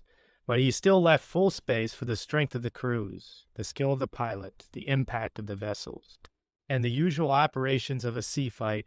On the raft stood companies of the praetorian cohorts and cavalry, with a breastwork in front of them, from which catapults and ballistas might be worked. The rest of the lake was occupied by marines on decked vessels. An immense multitude from the neighboring towns, others from Rome itself, eager to see the sight or to show respect to the emperor, crowded the banks, the hills, and mountain tops, which thus resembled a theater. The emperor, with Agrippina seated near him, presided. He wore a splendid military cloak, she a mantle of cloth of gold. A battle was fought with all the courage of brave men, though it was between condemned criminals. After much bloodshed, they were released from the necessity of mutual slaughter. 57. When the sight was over, the outlet of the water was opened. The careless execution of the work was apparent, the tunnel not having been bored down so low as the bottom or middle of the lake. Consequently, after an interval, the excavations were deepened, and to attract a crowd once more, a show of gladiators was exhibited, with floating pontoons for an infantry engagement. A banquet, too, was prepared close to the outflow of the lake, and it was the means of greatly alarming the whole company, for the water, in the violence of its outburst, swept away the adjoining parts, shook the more remote, and spread terror with the tremendous crash. At the same time, Agrippina availed herself of the emperor's fright to charge Narcissus, who had been the agent of the work, with avarice and peculation. He, too, was not silent, but inveighed against the domineering temper of her sex and her extravagant ambition. 58. In the consulship of Didius Junius and Quintus Haterius, Nero, now 16 years of age, married Octavia, the emperor's daughter, anxious to distinguish himself by noble pursuits and the reputation of an orator. He advocated the cause of the people of Ilium, and having eloquently recounted how Rome was the offspring of Troy, and Aeneas the founder of the Julian line, with other old traditions akin to myths, he gained for his clients exemption from all public burdens, his pleading too procured for the colony of Bononia, which had been ruined by a fire, a subvention of 10 million sesterces. The Rhodians also had their freedom restored to them, which had often been taken away, or confirmed, according to their services, to us in our foreign wars, or their seditious misdeeds at home. Apamea, too, which had been shaken by an earthquake, had its tribute remitted for 5 years. 59. Claudius, on the other hand, was being prompted to exhibit the worst cruelty by the artifices of the same Agrippina. On the accusation of Tarquinius Priscus, she ruined Statilius Taurus, who was famous for his wealth, and at whose gardens she cast a greedy eye. Priscus had served under Taurus in his proconsular government of Africa, and after their return charged him with a few acts of extortion, but particularly with magical and superstitious practices. Taurus, no longer able to endure a false accusation and an undeserved humiliation, put a violent end to his life before the Senate's decision was pronounced. Tarquinius was, however, expelled from the Senate, a point which the senators carried out of hatred for the accuser, notwithstanding the intrigue to the Agrippina. 60. That same year, the emperor was often heard to say that the legal decisions of the commissioners of the imperial treasury ought to have the same force as if pronounced by himself. Lest it might be supposed that he had stumbled inadvertently into this opinion, its principle was also secured by a decree of the Senate on a more complete and ample scale than before. It had indeed already been arranged by the divine Augustus that the Roman knights who governed Egypt should hear causes, and that their decisions were to be as binding as those of Roman magistrates. And after a time, most of the cases formerly tried by the praetors were submitted to the knights. Claudius handed over to them the whole administration of justice, for which there had been by sedition or war so many struggles. The Sempronian laws vesting judicial power in the equestrian order, and those of Servilius restoring it to the Senate, while it was for this above everything else that Marius and Sulla fought of old. But those were days of political conflict between classes, and the results of victory were binding on the state. Caius Oppius and Cornelius Bulbus were the first who were able, with Caesar's support, to settle conditions of peace and terms of war. To mention after them the Mattii, Vedi, and other two influential names of Roman knights would be superfluous. When Claudius, we know, raised freedmen, whom he had set over his household to equality with himself and with the laws. 61.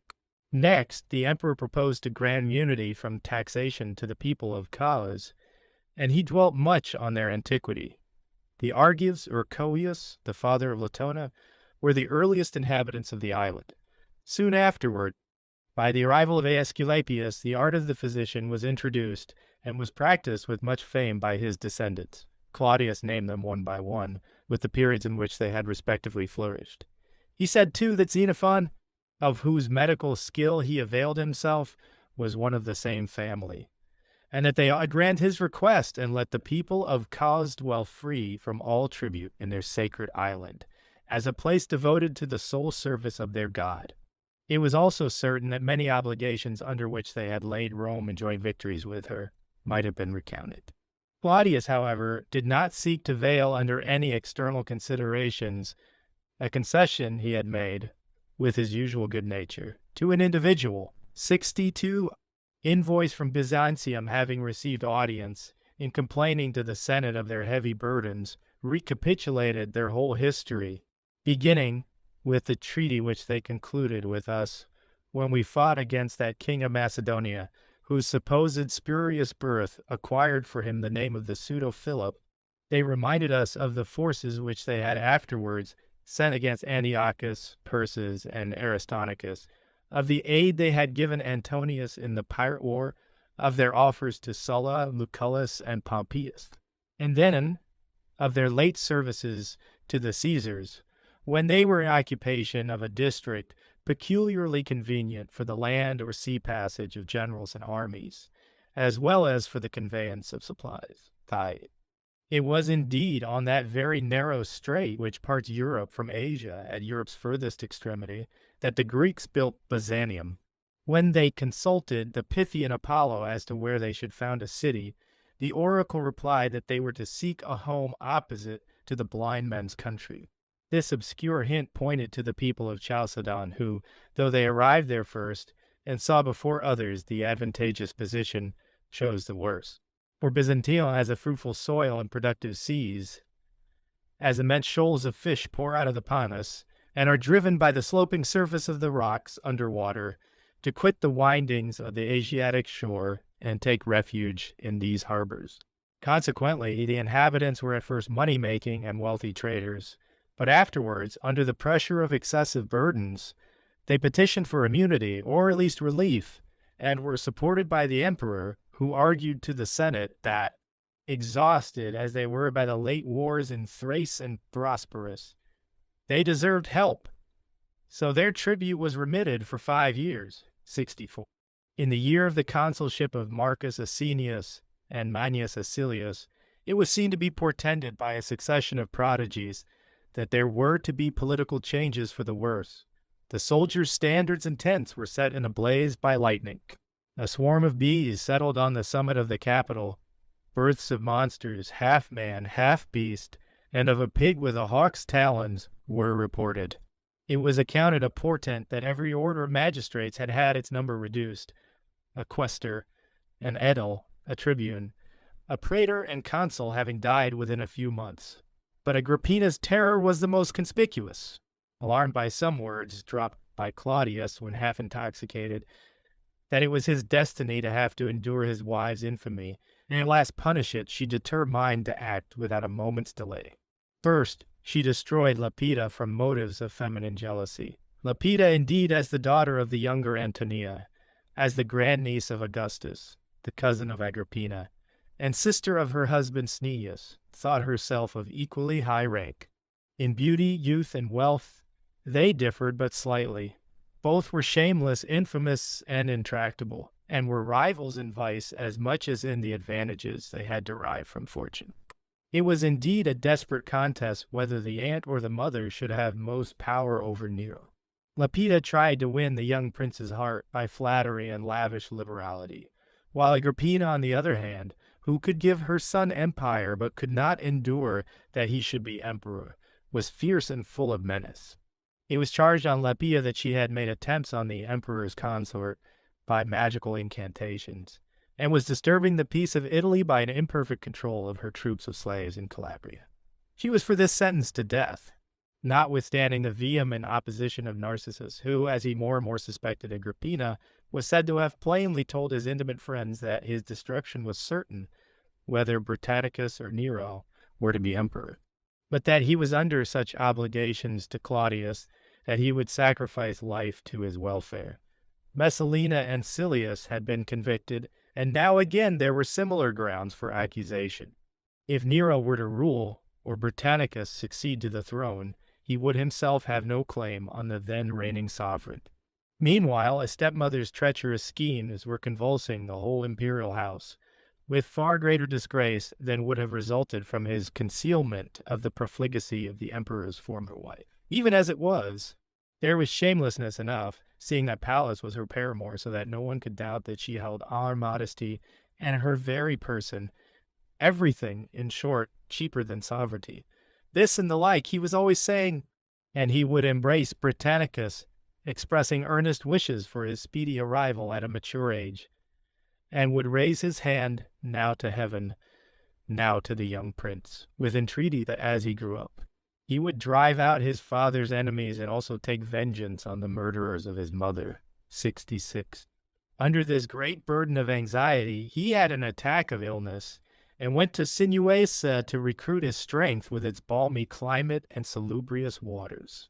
Thereupon Agrippina, who had long decided on the crime and eagerly grasped at the opportunity thus offered, and did not lack instruments, deliberated on the nature of the poison to be used. The deed would be betrayed by one that was sudden and instantaneous, while if she chose a slow and lingering poison, there was a fear that Claudius, when near his end, might, on detecting the treachery, return to his love for his son. She decided on some rare compound which might derange his mind and delay death. A person skilled in such matters was selected, Locusta by name, who had lately been condemned for poisoning, and had long been retained as one of the tools of despotism. By this woman's art the poison was prepared, and it was to be administered by an eunuch, Helotus, who was accustomed to bring in and taste the dishes. 67. All the circumstances were subsequently so well known that writers of the time have declared that the poison was infused into some mushrooms, a favorite delicacy, and its effect not at the instant perceived from the emperor's lethargic or intoxicated condition. His bowels, too, were relieved, and this seemed to have saved him. Agrippina was thoroughly dismayed.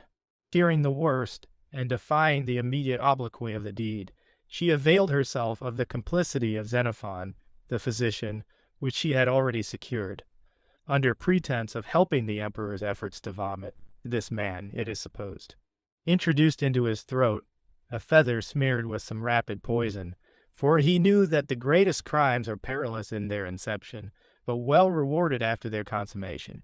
68. Meanwhile, the Senate was summoned, and prayers rehearsed by the consuls and priests for the emperor's recovery, though the lifeless body was being wrapped in blankets with warm applications, while all was being arranged to establish Nero on the throne. At first, Agrippina, seemingly overwhelmed by grief and seeking comfort, clasped Britannicus in her embraces, called him the very image of his father, and hindered him by every possible device from leaving the chamber. She also detained his sisters. Antonia and Octavia closed every approach to the palace with a military guard, and repeatedly gave out that the emperor's health was better, so that the soldiers might be encouraged to hope, and that the fortunate moment foretold by the astrologers might arrive. 69. At last, at noon on the 13th of October, the gates of the palace were suddenly thrown open, and Nero, accompanied by Burrus, went forth to the cohort, which was on guard after military custom. There, at the suggestion of the commanding officer, he was hailed with joyful shouts and set on a litter. Some, it is said, hesitated and looked round and asked where Britannicus was. Then, when there was no one to lead a resistance, they yielded to what was offered them. Nero was conveyed into the camp, and having first spoken suitably to the occasion, and promised a donative after the example of his father's bounty, he was unanimously greeted as emperor. The decrees of the Senate followed the voice of the soldiers, and there was no hesitation in the provinces. Divine honors were decreed to Claudius, and his funeral rites were solemnized on the same scale as those of Augustus.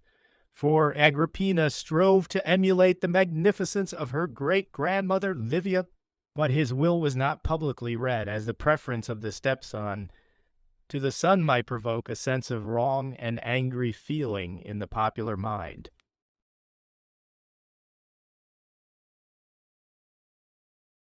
Book 13, 1. The first death under the new emperor, that of Junius Silanus, proconsul of Asia, was, without Nero's knowledge, planned by the treachery of Agrippina. Not that Silanus had provoked destruction by any violence of temper, apathetic as he was, and so utterly despised under former despotisms, that Caius Caesar used to call him the golden sheep. The truth was that Agrippina, having contrived the murder of his brother, Lucius Silanus, dreaded his vengeance, for it was the incessant popular talk that preference ought to be given over Nero, who was scarcely out of his boyhood and had gained the empire by crime, to a man of mature age, of blameless life, of noble birth, and, as a point then much regarded, of the line of the Caesars. Silanus, in fact, was the son of a great-grandson of Augustus. This was the cause of his destruction. The agents of the deed were Publius Celer, a Roman knight, and Helius, a freedman, men who had the charge of the emperor's domains in Asia. They gave the proconsul poison at a banquet too openly to escape discovery, with no less precipitation.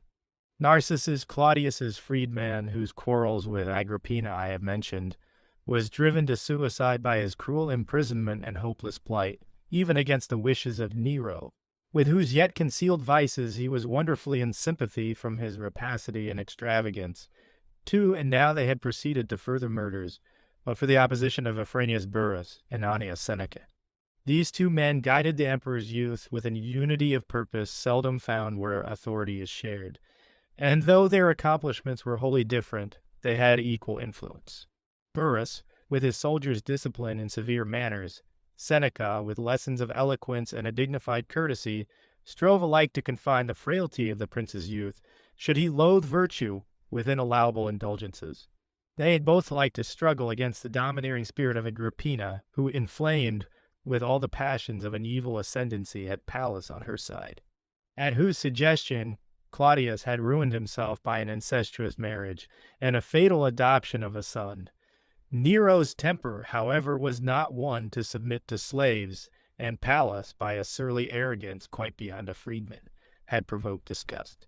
Still, every honor was openly heaped on Agrippina, and to a tribune who, according to military custom, asked the watchword, Nero gave the best of mothers. The Senate also decreed her 2 lictors, with the office of priestess, to Claudius, and voted to the late emperor a censor's funeral, which was soon followed by deification. 3. On the day of the funeral, the prince pronounced Claudius's panegyric, and while he dwelt on the antiquity of his family and on the consulships and triumphs of his ancestors, there was enthusiasm both in himself and his audience. The praise of his graceful accomplishments and the remark that during his reign no disaster had befallen Rami from the foreigner were heard with favor. When the speaker passed on to his foresight and wisdom, no one could refrain from laughter. Though the speech, which was composed by Seneca, exhibited much elegance, as indeed that famous man had an attractive genius which suited the popular ear of the time. Elderly men who amused their leisure with comparing the past and the present observed that Nero was the first emperor who needed another man's eloquence. The dictator Caesar rivaled the greatest orators, and Augustus had an easy and fluent way of speaking, such as became a sovereign. Tiberius, too, thoroughly understood the art of balancing words, and was sometimes forcible in the expression of his thoughts, or else intentionally obscure. Even Caius Caesar's disordered intellect did not wholly mar his faculty of speech. Nor did Claudius, when he spoke with preparation, lack elegance. Nero, from early boyhood, turned his lively genius in other directions. He carved, painted, sang, or practiced the management of horses, occasionally composing verses which showed that he had the rudiments of learning. 4. When he had done with his mimicries of sorrow, he entered the Senate, and having first referred to the authority of the senators and the concurrence of the soldiery, he then dwelt on the counsels and examples which he had to guide him in the right administration of empire. His boyhood, he said, had not had the taint of civil wars or domestic feuds, and he brought with him no hatreds, no sense of wrong, no desire of vengeance. He then sketched the plan of his future government, carefully avoiding anything which had kindled recent odium. He would not, he said, be judge in all cases, or, by confining the accused within the same walls, let the power of a few favorites grow dangerously formidable. In his house there should be nothing venal, nothing open to intrigue. His private establishment and the state should be kept entirely distinct. The Senate should retain its ancient powers. Italy and the state provinces should plead their causes before the tribunals of the consuls, who would give them a hearing from the senators. Of the armies he would himself take charge especially entrusted to him. 5. He was true to his word, and several arrangements were made on the Senate's authority. No one was to receive a fee or a present for pleading a cause. The quaestors elect were not to be under the necessity of exhibiting gladiatorial shows. This was opposed by Agrippina as a reversal of the legislation of Claudius, but it was carried by the senators who used to be summoned to the palace, in order that she might stand close to a hidden door behind them, screened by a curtain which was enough to shut her out of sight, but not out of hearing. When envoys from Armenia were pleading their nation's cause before Nero, she actually was on the point of mounting the emperor's tribunal and of presiding with him. But Seneca, when everyone else was paralyzed with alarm, motioned to the prince to go and meet his mother. Thus, by an apparently dutiful act, a scandalous scene was prevented. 6. With the close of the year came disquieting rumors that the Parthians had again broken their bounds and were ravaging Armenia, from which they had driven Radamistus, who, having often possessed himself of the kingdom, and as often been thrust out of it, had now relinquished hostilities. Rome, with its love of talking, began to ask how a prince of scarce 17 was to encounter and avert this tremendous peril, how they could fall back on one who was ruled by a woman, or whether battles and sieges and the other operations of war could be directed by tutors.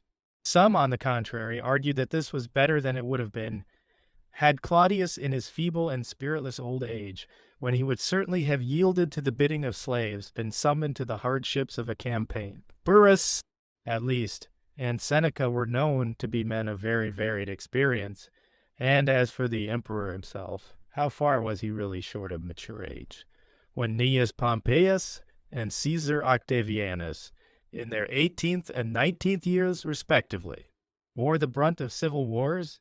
The highest rank chiefly worked through its prestige and its counsels more than by the sword in hand.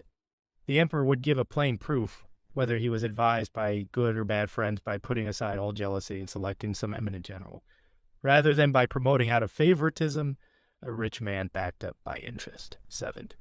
Amidst this, and like popular talk, Nero ordered the young recruits levied in the adjacent provinces to be brought up for the supply of the legions of the East, and the legions themselves to take up a position on the Armenian frontier, while two princes of old standing, Agrippa and Antiochus, were to prepare a force for the invasion of the Parthian territories.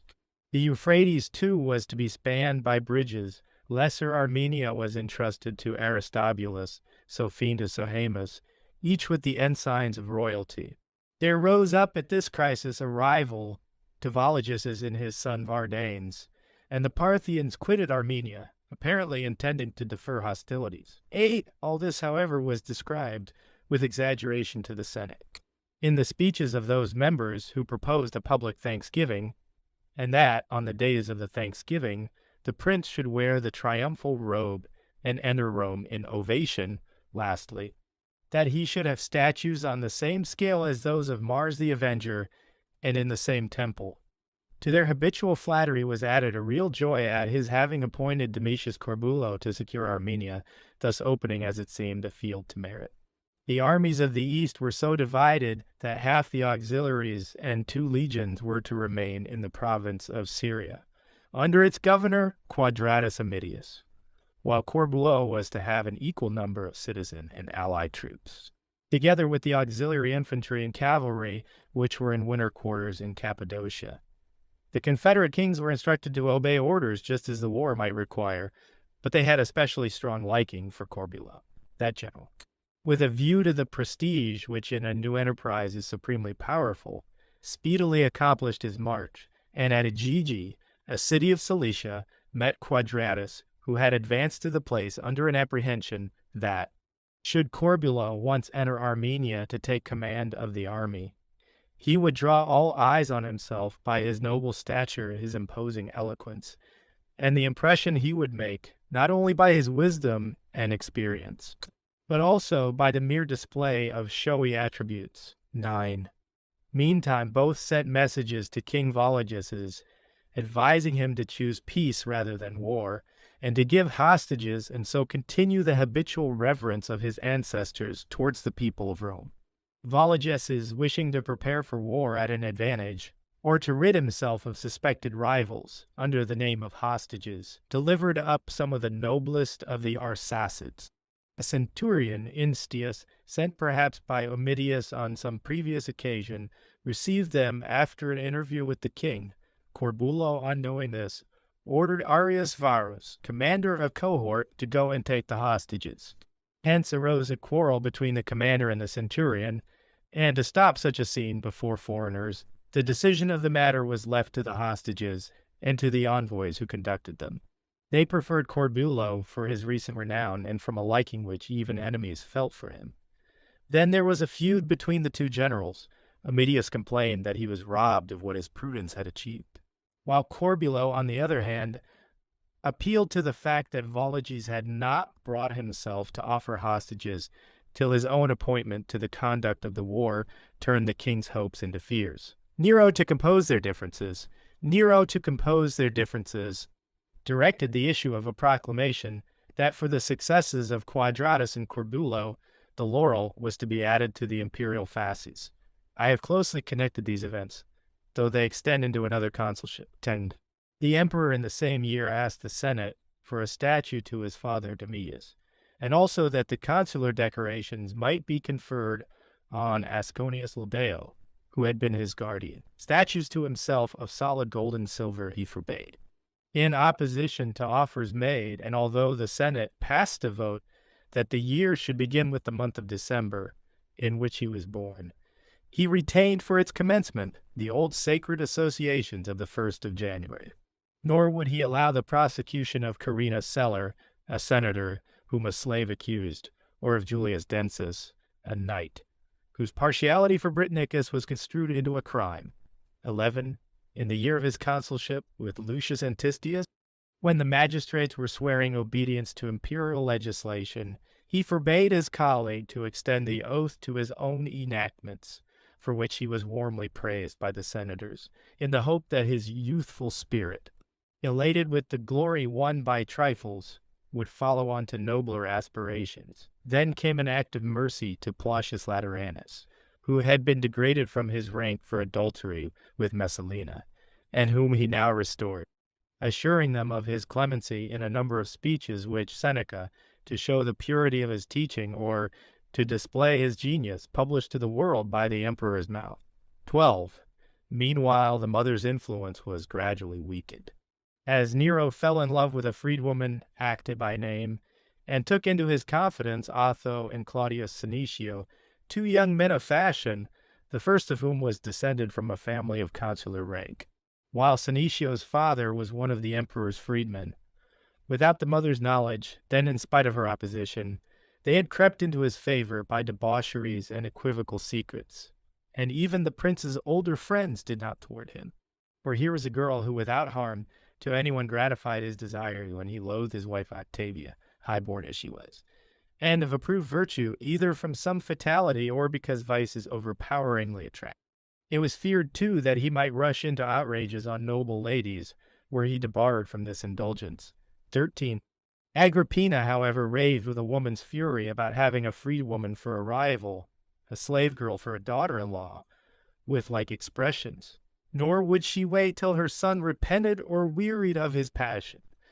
The fouler her reproaches, the more powerfully did they inflame him, till completely mastered by the strength of his desire, he threw off all respect for his mother, and put himself under the guidance of Seneca, one of whose friends, Aeneas Serenus, had veiled the young prince's intrigue in its beginning by pretending to be in love with the same woman, and had lent his name as the ostensible giver of the presents secretly sent by the emperor to the girl.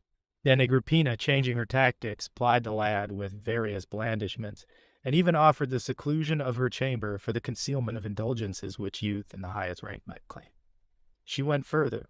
She pleaded guilty to an ill-timed strictness, and handed over to him the abundance of her wealth, which nearly approached the imperial treasures, and from having been of late extreme in her restraint of her son, became now, on the other hand, lax to excess. The change did not escape Nero. His most intimate friends dreaded it, and begged him to beware of the arts of a woman, was always daring, and was now false. It happened at this time that the emperor, after inspecting the apparel in which wives and mothers of the imperial house had been seen to glitter, selected a jeweled robe and sent it as a gift to his mother, with the unsparing liberality of one who was bestowing by preference on her a choice and much coveted present. Agrippina, however, publicly declared that so far from her wardrobe being furnished by these gifts, she was really kept out of the remainder, and that her son was merely dividing with her what he derived wholly from herself. 14. Some there were who put even a worse meaning on her words, and so Nero, furious with those who abetted such arrogance in a woman, removed Pallas from the charge of the business with which he had been entrusted by Claudius, and in which he acted, so to say, as the controller of the throne. The story went that, as he was departing with a great retinue of attendants, the emperor rather wittily remarked that Pallas was going to swear himself out of office. Pallas had in truth stipulated that he should not be questioned for anything he had done in the past, and that his accounts with the state were to be considered as balanced.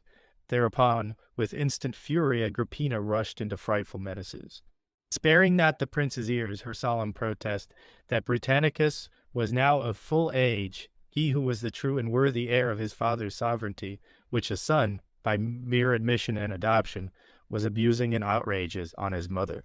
She shrank not from an utter exposure of the wickedness of that ill-starred house, of her own marriage to begin with, and of her poisoner's craft. All that the gods and she herself had taken care of was that her stepson was yet alive. With him she would go to the camp, where on one side should be heard the daughter of Germanicus, on the other the crippled Burrus and the exiled Seneca, claiming, forsooth, with disfigured hand and a pedant's tongue, the government of the world. As she spoke, she raised her hand in menace and heaped insults on him, as she appealed to the deified Claudius, to the infernal shades of the Silani, and to those many fruitless crimes. Nero was confounded at this, and as the day was near on which Britannicus would complete his 14th year, he reflected, now on the domineering temper of his mother, and now again on the character of the young prince, which a trifling circumstance had lately tested, sufficient, however, to gain for him wide popularity. During the feast of Saturn, amid other pastimes of his playmates, at a game of lot drawing for king, the lot fell to Nero, upon which he gave all his other companions different orders, and such as would not put them to the blush. But when he told Britannicus to step forward and begin a song, hoping for a laugh at the expense of a boy who knew nothing of sober, much less of riotous society, the lad with perfect coolness commenced some verses which hinted at his expulsion from his father's house and from supreme power. This procured him pity, which was the more conspicuous, as night with its merriment had stripped off all disguise. Nero saw the reproach and redoubled his hate, pressed by Agrippina's menaces.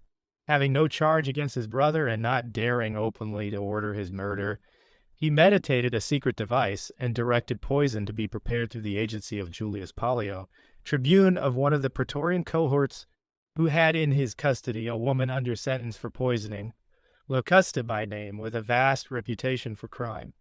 That everyone about the person of Britannicus should care nothing for right or honor had long ago been provided for. He actually received his first dose of poison from his tutors and passed it off his bowels, as it was rather weak or so qualified as not at once to prove deadly. But Nero, impatient at such slow progress in crime, threatened the tribune and ordered the poisoner to execution for prolonging his anxiety while they were thinking of the popular talk and planning their own defense. Then they promised that death should be as sudden as if it were the hurried work of the dagger, and a rapid poison of previously tested ingredients was prepared close to the emperor's chamber. 16. It was customary for the imperial princes to sit during their meals with other nobles of the same age, in the sight of their kinsfolk, at a table of their own, furnished somewhat frugally. There Britannicus was dining, and as what he ate and drank was always tested by the taste of a select attendant, the following device was contrived, that the usage might not be dropped, or the crime betrayed by the death of both prince and attendant. A cup as yet harmless, but extremely hot and already tasted, was handed to Britannicus. Then, on his refusing it because of its warmth, poison was poured in with some cold water, and this so penetrated his entire frame that he lost alike voice and breath. There was a stir among the company.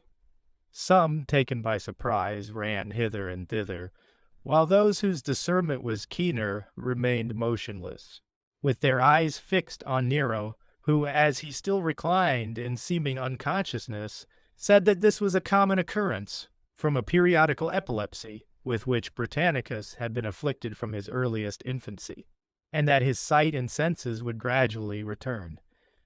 As for Agrippina, her terror and confusion, though her countenance struggled to hide it, so visibly appeared that she was clearly just as ignorant as was Octavia, Britannicus's own sister.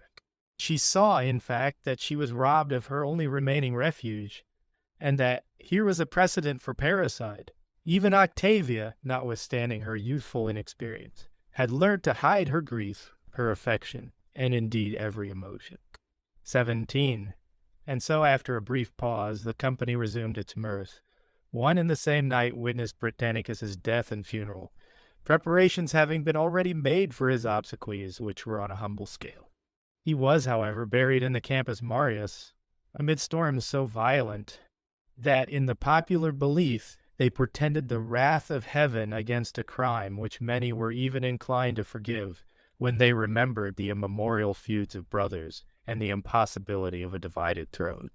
It is related by several writers of the period that many days before the murder, Nero had offered the worst insult to the boyhood of Britannicus, so that his death could no longer seem a premature or dreadful event, though it happened at the sacred board, without even a moment for the embraces of his sisters, hurried on, too, as it was under the eyes of an enemy, on the sole surviving offspring of the Claudii, the victim first of dishonor, then of poison. The emperor apologized for the hasty funeral by reminding people that it was the practice of our ancestors to withdraw from view any grievously untimely deaths, and not to dwell on it with panegyrics or display. For himself, he said, that as he had now lost a brother's help, his remaining hopes centered in the state, and all the more tenderness ought to be shown by the Senate and people towards a prince who was the only survivor of a family born to the highest greatness. 18. He then enriched his most powerful friends with liberal presents. Some there were who reproached men of austere professions with having on such an occasion divided houses and estates among themselves, like so much spoil. It was the belief of others that a pressure had been put on them by the emperor, who, conscious as he was of guilt, hoped for merciful consideration, if he could secure the most important men by wholesale bribery. But his mother's rage no lavish bounty could allay. She would clasp Octavia to her arms and have many a secret interview with her friends. With more than her natural rapacity, she clutched at money everywhere, seemingly for a reserve, and courteously received tribunes and centurions. She honored the names and virtues of the nobles who still were left, seeking apparently a party and a leader. Of this Nero became aware, and he ordered the departure of the military guard now kept for the emperor's mother, as it had formerly been for the imperial consort, along with some German troops, added as a further honor. He also gave her a separate establishment, that throngs of visitors might no longer wait on her, and removed her to what had been Antonia's house. And whenever he went there himself, he was surrounded by a crowd of centurions, and used to leave her after a hurried kiss. 19. Of all things, human, the most precarious and transitory is a reputation for power, which has no strong support of its own. In a moment, Agrippina's doors were deserted. There was no one to comfort or to go near her, except a few ladies, whether out of love or malice was doubtful. One of these was Junia Silana, whom Messalina had driven from her husband, Caius Silius, as I have already related. Conspicuous for her birth, her beauty, and her wantonness, she had long been a special favorite of Agrippina. Till after a while there were secret mutual dislikes, because Sextius Africanus, a noble youth, had been deterred from marrying Silana by Agrippina, who repeatedly spoke of her as an immodest woman in the decline of life, not to secure Africanus for herself, but to keep the childless and wealthy widow out of a husband's control. Silana, having now a prospect of vengeance, suborned as accusers two of her creatures, Iturius and Calvisius, not with the old and often repeated charges about Agrippina's mourning, the death of Britannicus, or publishing the wrongs of Octavia, but with a hint that it was her purpose to encourage in revolutionary designs Rubellius Plautus, who his mother's side was as nearly connected as Nero with the divine Augustus, and then by marrying him and making him emperor, again seized the control of the state.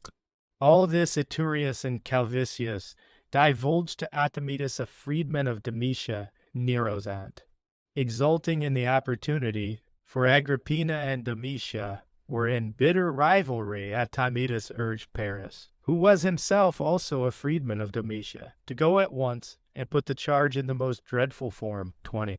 Night was far advanced, and Nero was still sitting over his cups, when Paris entered, who was generally wont at such times to heighten the emperor's enjoyments, but who now wore a gloomy expression. He went through the whole evidence in order, and so frightened his hearer as to make him resolve not only on the destruction of his mother and of Plautus, but also on the removal of Burrus from the command of the guards, as a man who had been promoted by Agrippina's interest, and was now showing his gratitude. We have it on the authority of Fabius Rusticus, that a note was written to Caecina Tuscus, entrusting to him the charge of the Praetorian cohorts, but that through Seneca's influence that distinguished post was retained for Burrus. According to Plinius and Cluvius, no doubt was felt about the commander's loyalty.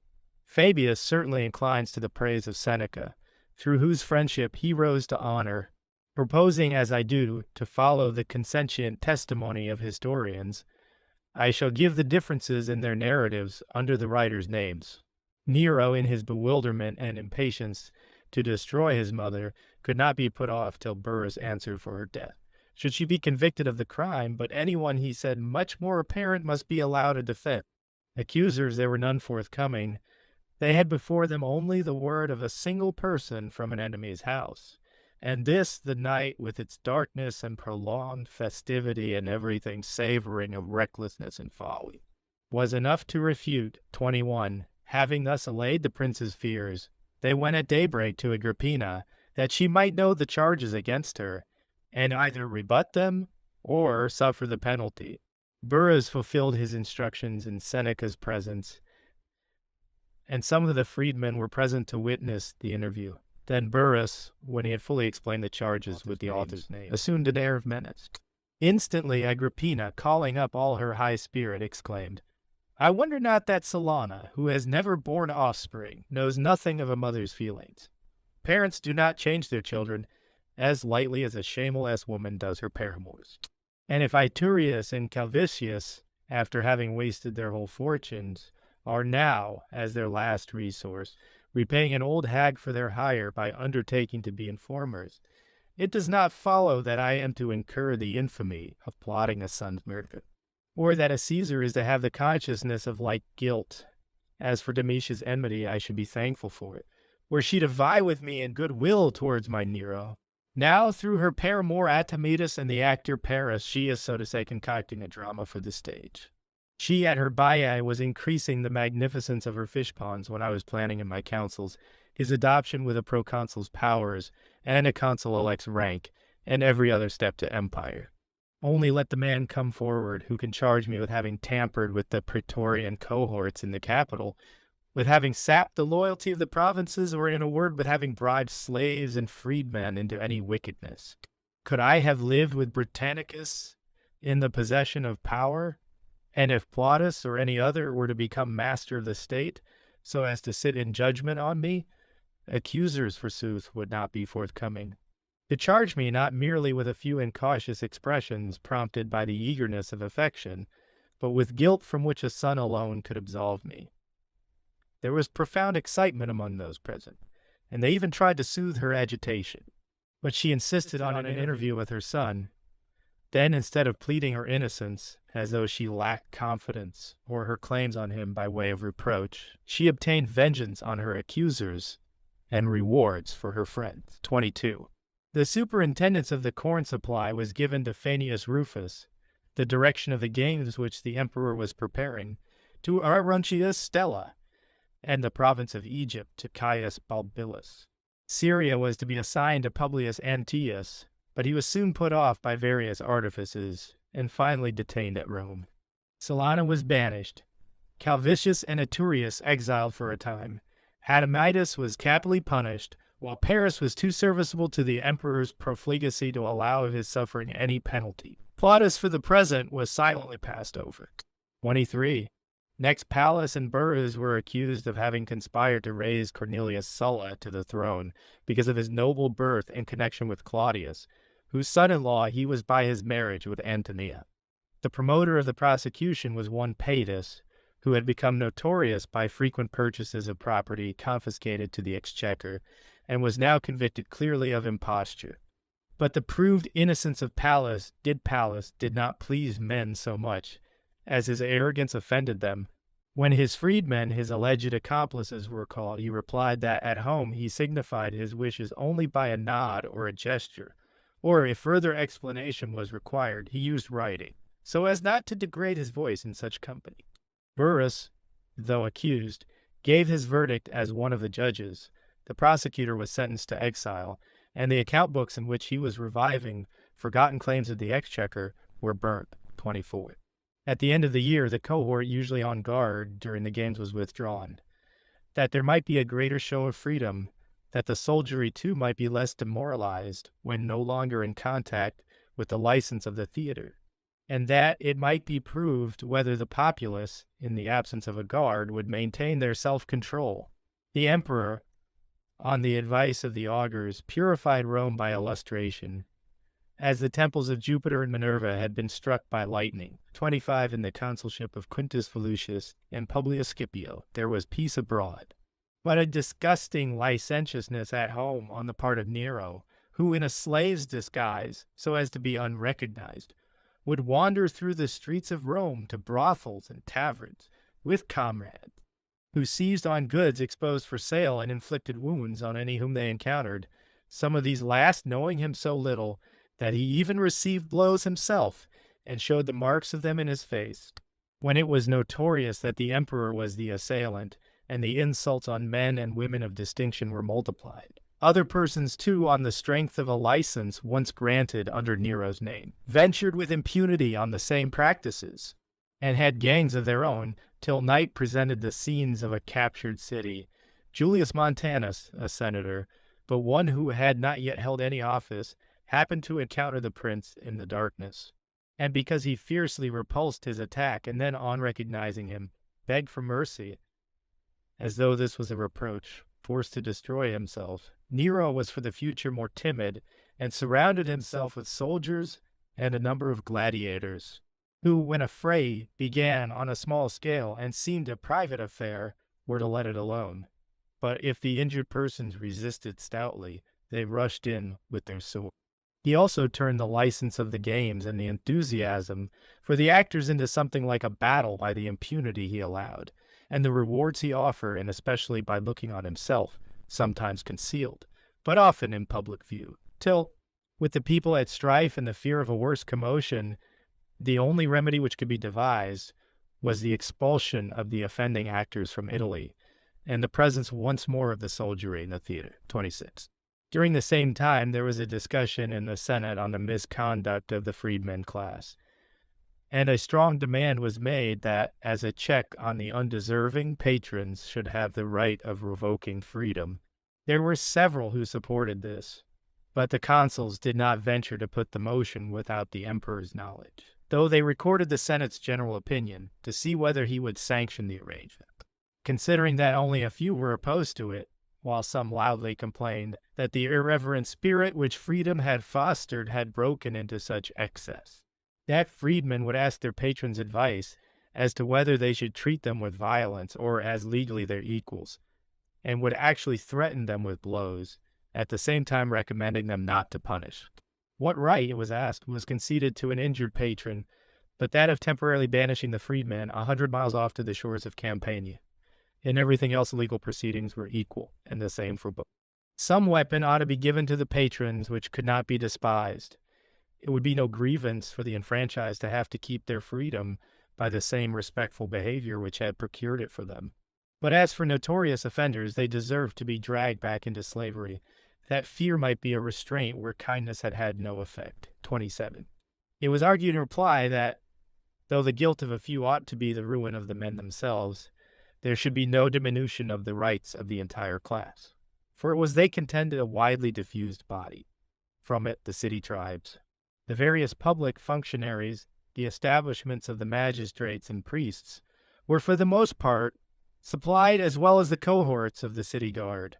Very many, too, of the knights and several of the senators derived their origin from no other source. If freedmen were to be a separate class, the paucity of the freeborn would be conspicuously apparent. Not without good reason had our ancestors, in distinguishing the position of the different orders, thrown freedom open to all. Again, two kinds of enfranchisement had been instituted, so as to leave room for retracting the boon, or for a fresh act of grace. Those whom the patron had not emancipated with the freedom-giving rod were still held, as it were, by the bonds of slavery. Every master should carefully consider the merits of each case, and be slow to grant what once given could not be taken away. This view prevailed, and the emperor replied to the Senate that, whenever freedmen were accused by their patrons, they were to investigate each case separately and not to annul any right to their common injury. Soon afterwards, his Aunt Amelia had her freedman Paris taken from her avowedly by civil law, much to the emperor's disgrace, by whose direction a decision that he was freeborn was obtained. 28. Still there yet remained some shadow of a free state. A contest arose between Vibullius, the prior, and Antistius, a tribune of the people, for the tribune had ordered the release of some disorderly applauders of certain actors whom the praetor had imprisoned. The Senate approved the imprisonment and censured the presumption of Antistius. Tribunes were also forbidden to usurp the authority of praetors and consuls, or to summon from any part of Italy persons liable to legal proceedings. It was further proposed by Lucius Piso, consul-elect, that tribunes were not to try any case in their own houses, that a fine imposed by them was not to be entered on the public books by the officials of the exchequer till 4 months had expired, and that in the meantime appeals were to be allowed, which the consuls were to decide. Restrictions were also put on the powers of the aediles and a limit fixed to the amount of bail or penalty which curule and plebeian aediles could respectively exact.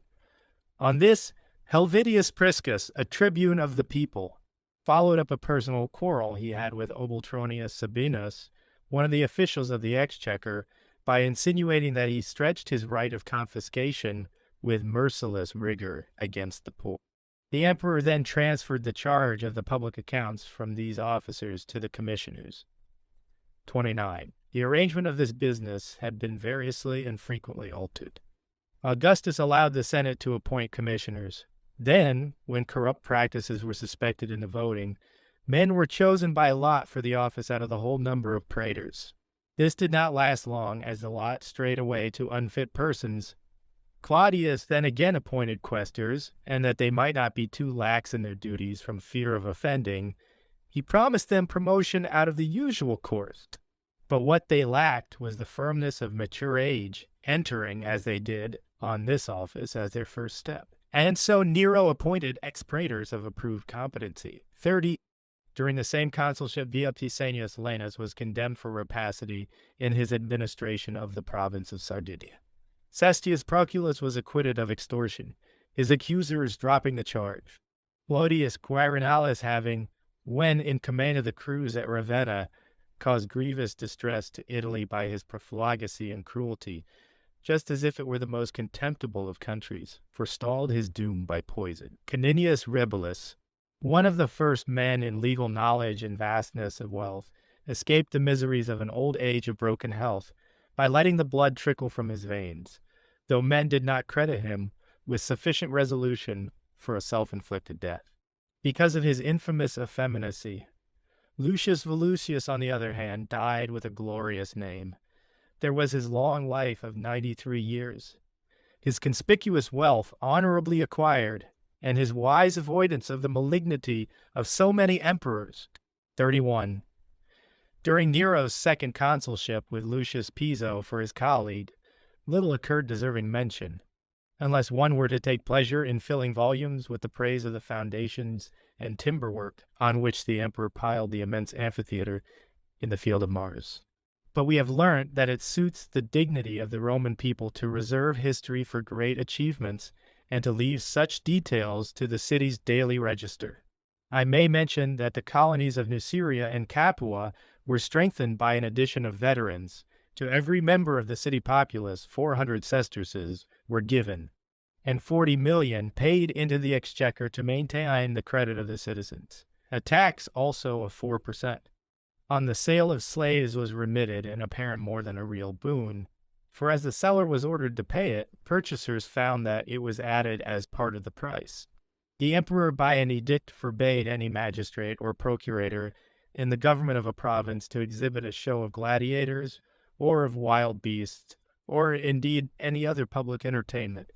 For hitherto our subjects had been as much oppressed by such bribery as by actual extortion, while governors sought to screen by corruption the guilty deeds of arbitrary caprice. 32.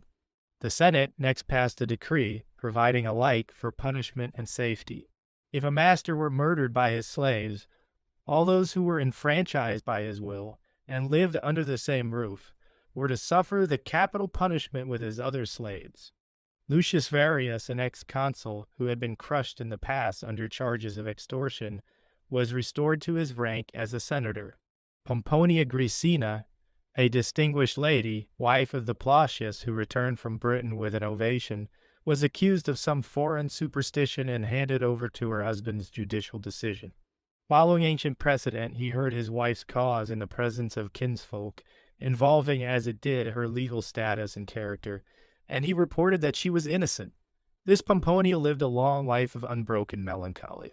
After the murder of Julia, Drusus's daughter, by Messalina's treachery, for 40 years she wore only the attire of a mourner, with a heart ever sorrowful. For this, during Claudius's reign, she escaped unpunished, and it was afterwards counted a glory to her. 33.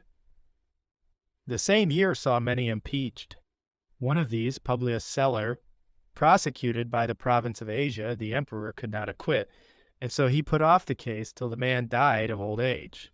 Celer, as I have related, had murdered Silanus, the proconsul, and the magnitude of this crime veiled his other enormities.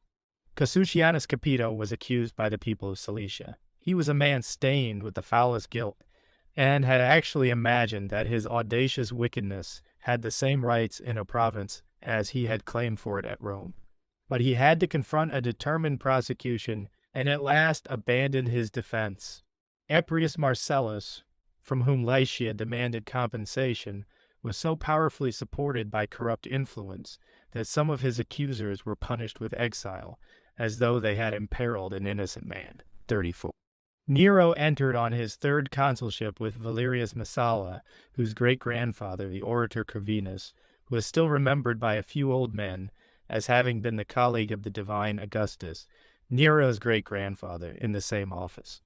But the honor of a noble house was further increased by an annual grant 500,000 sesterces, on which Messala might support virtuous poverty. Aurelius Cotta, too, and Haterius Antonius had yearly stipends assigned them by the emperor, though they had squandered their ancestral wealth in profligacy. Early in this year, a war between Parthia and Rome about the possession of Armenia, which feebly begun had hitherto dragged on, was vigorously resumed. For Vologeses would not allow his brother Tiridates to be deprived of a kingdom which he had himself given him, or to hold it as a gift from a foreign power. And Corbula, too, thought it due to the grandeur of Rome that he should recover what Lucullus and Pompeius had formerly won.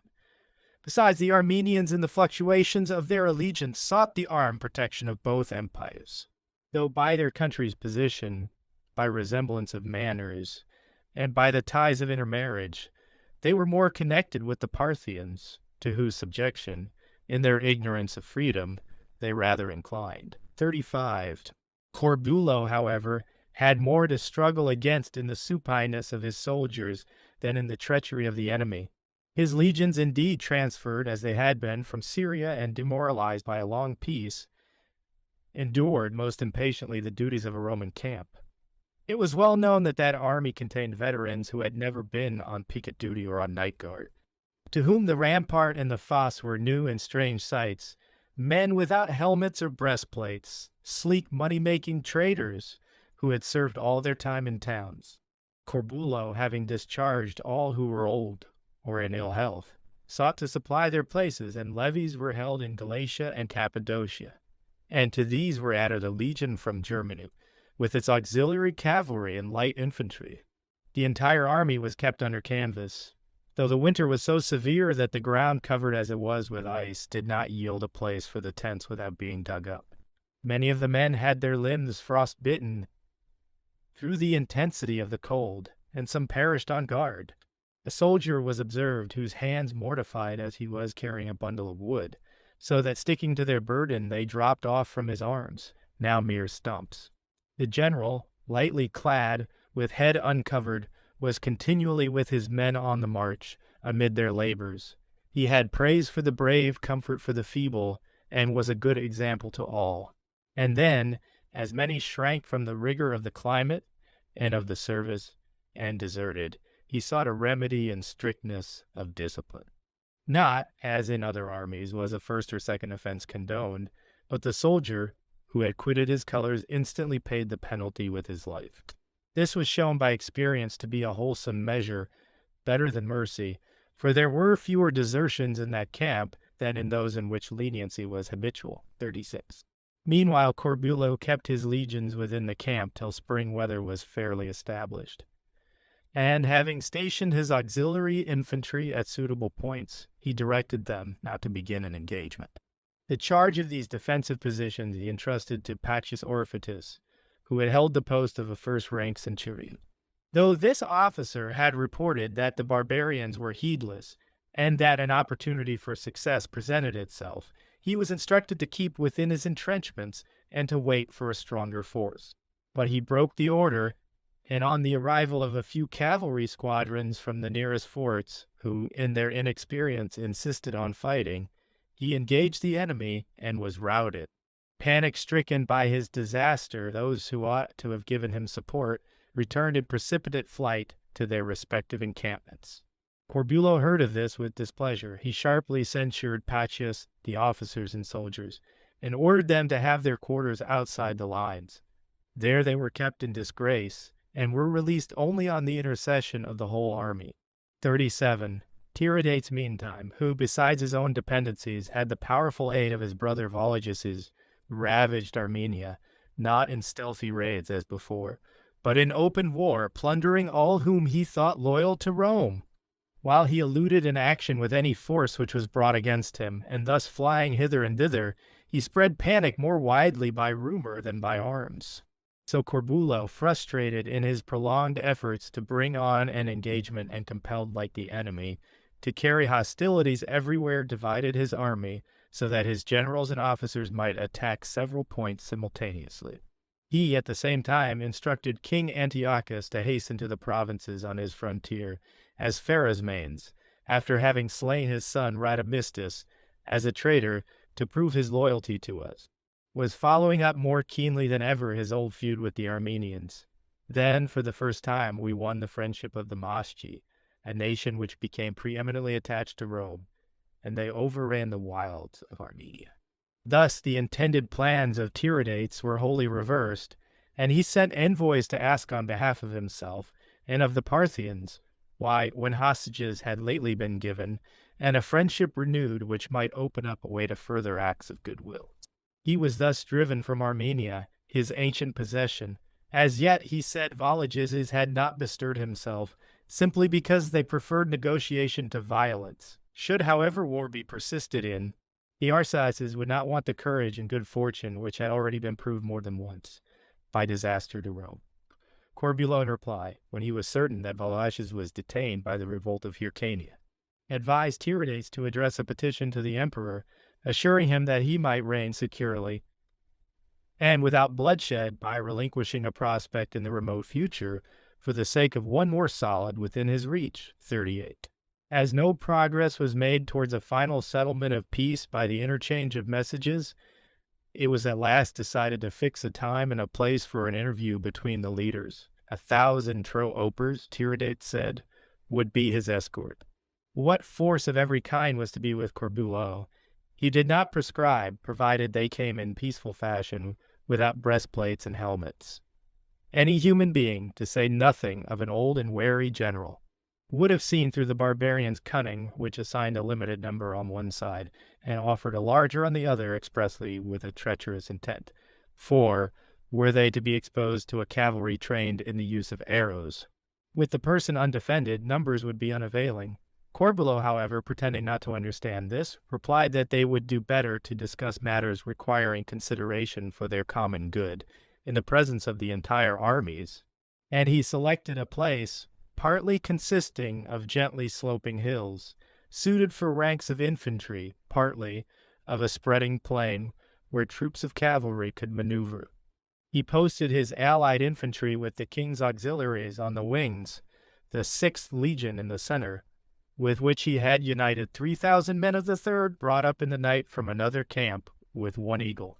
So as to look like a single legion, Tiridates towards evening showed himself at some distance whence he could be seen rather than heard. And so the Roman general, without any conference, ordered his troops to retire to their respective camps. 39. The king, either suspecting a stratagem from these simultaneous movements in different directions, or intending to cut off our supplies as they were coming up from the Sea of Pontus and the town of Trapezus, hastily withdrew. He could not, however, make any attack on the supplies, as they were brought over mountains in the occupation of our forces. Corbulo, that war might not be uselessly protracted, and also to compel the Armenians to defend their possessions, prepared to destroy their fortresses, himself undertaking the assault on the strongest of all in that province, named Volandum. The weaker he assigned to Cornelius Flaccus, his lieutenant, and to Instius Capito, his camp prefect.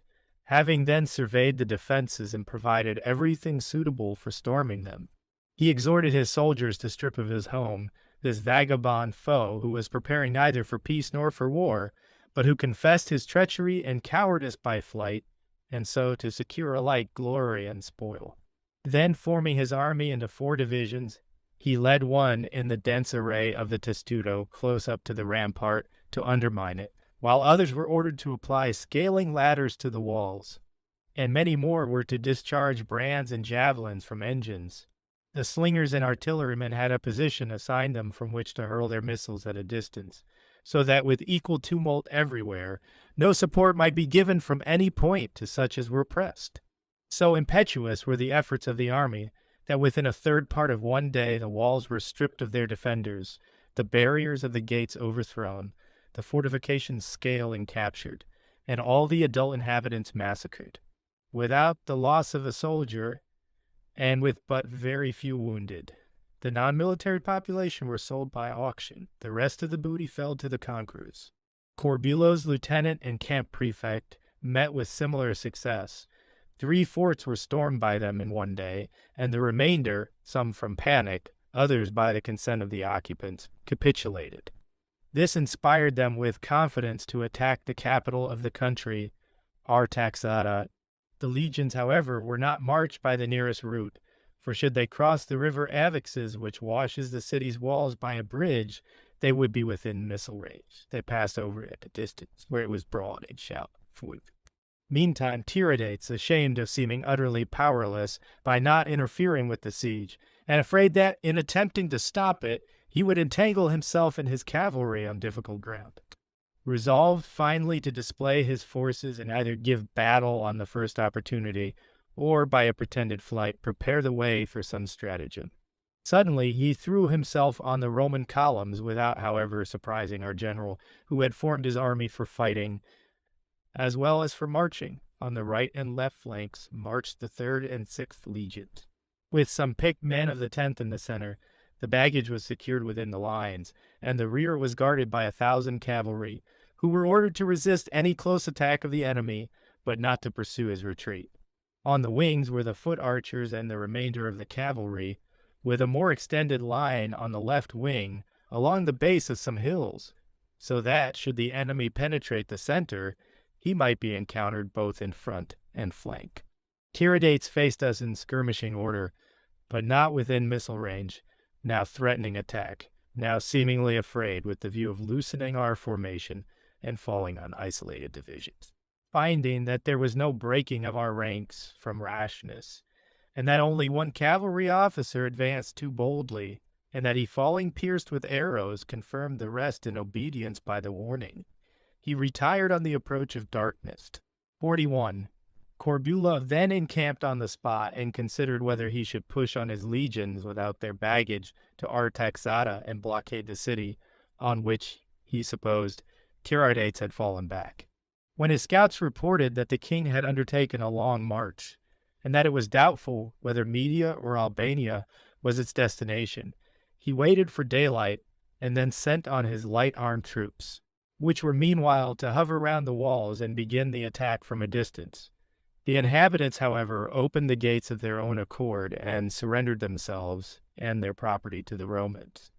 This saved their lives. The city was fired, demolished, and leveled to the ground, as it could not be held without a strong garrison from the extent of the walls, and we had not sufficient force to be divided between adequately garrisoning it and carrying on the war. If, again, the place were left untouched and unguarded, no advantage or glory would accrue from its capture. Then, too, there was a wonderful occurrence, almost a divine interposition.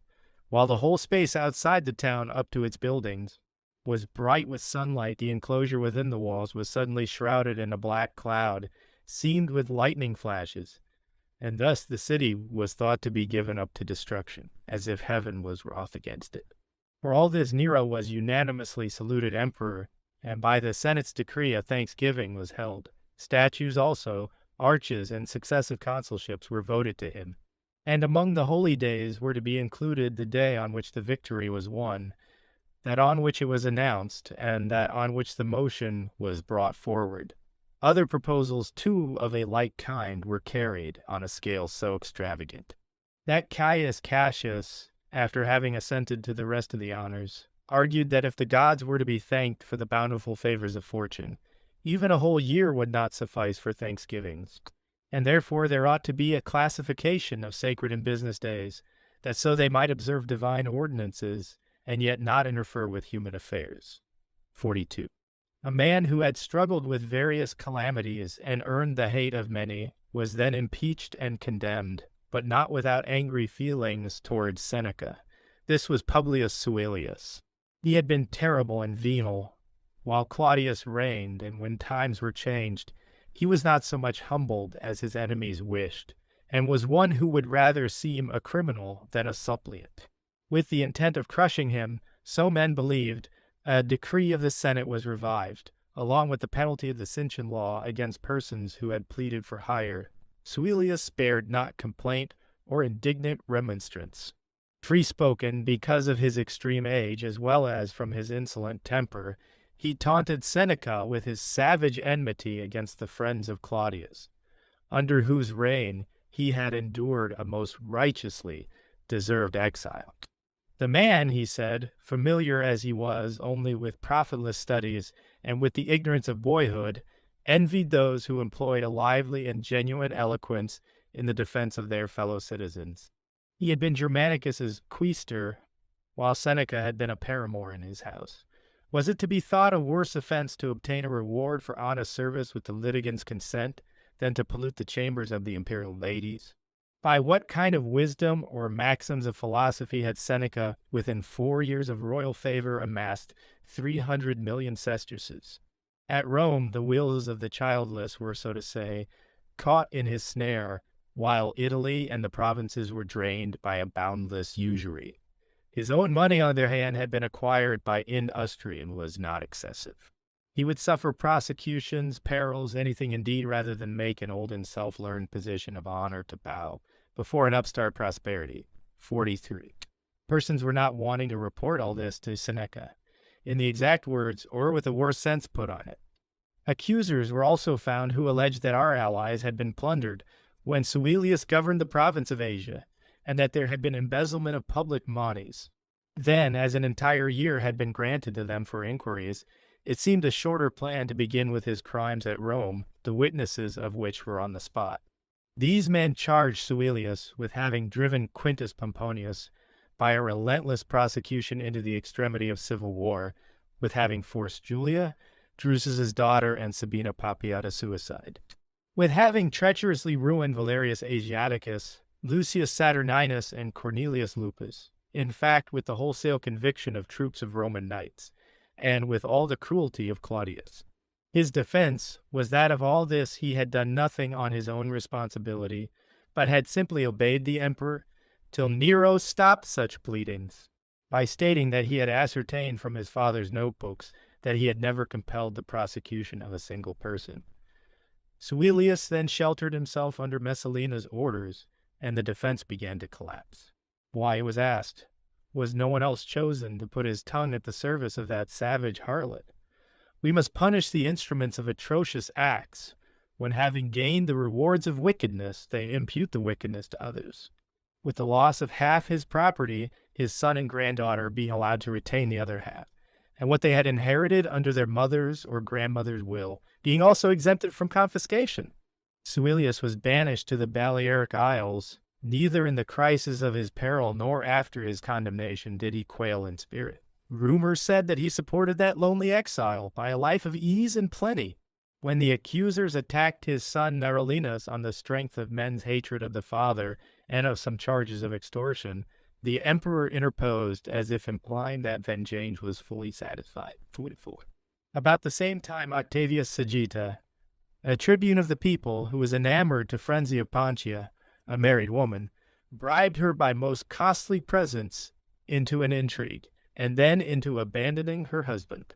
He had offered her marriage and had won her consent, but as soon as she was free she devised delays, pretended that her father's wishes were against it, and having secured the prospect of a richer husband, she repudiated her promises.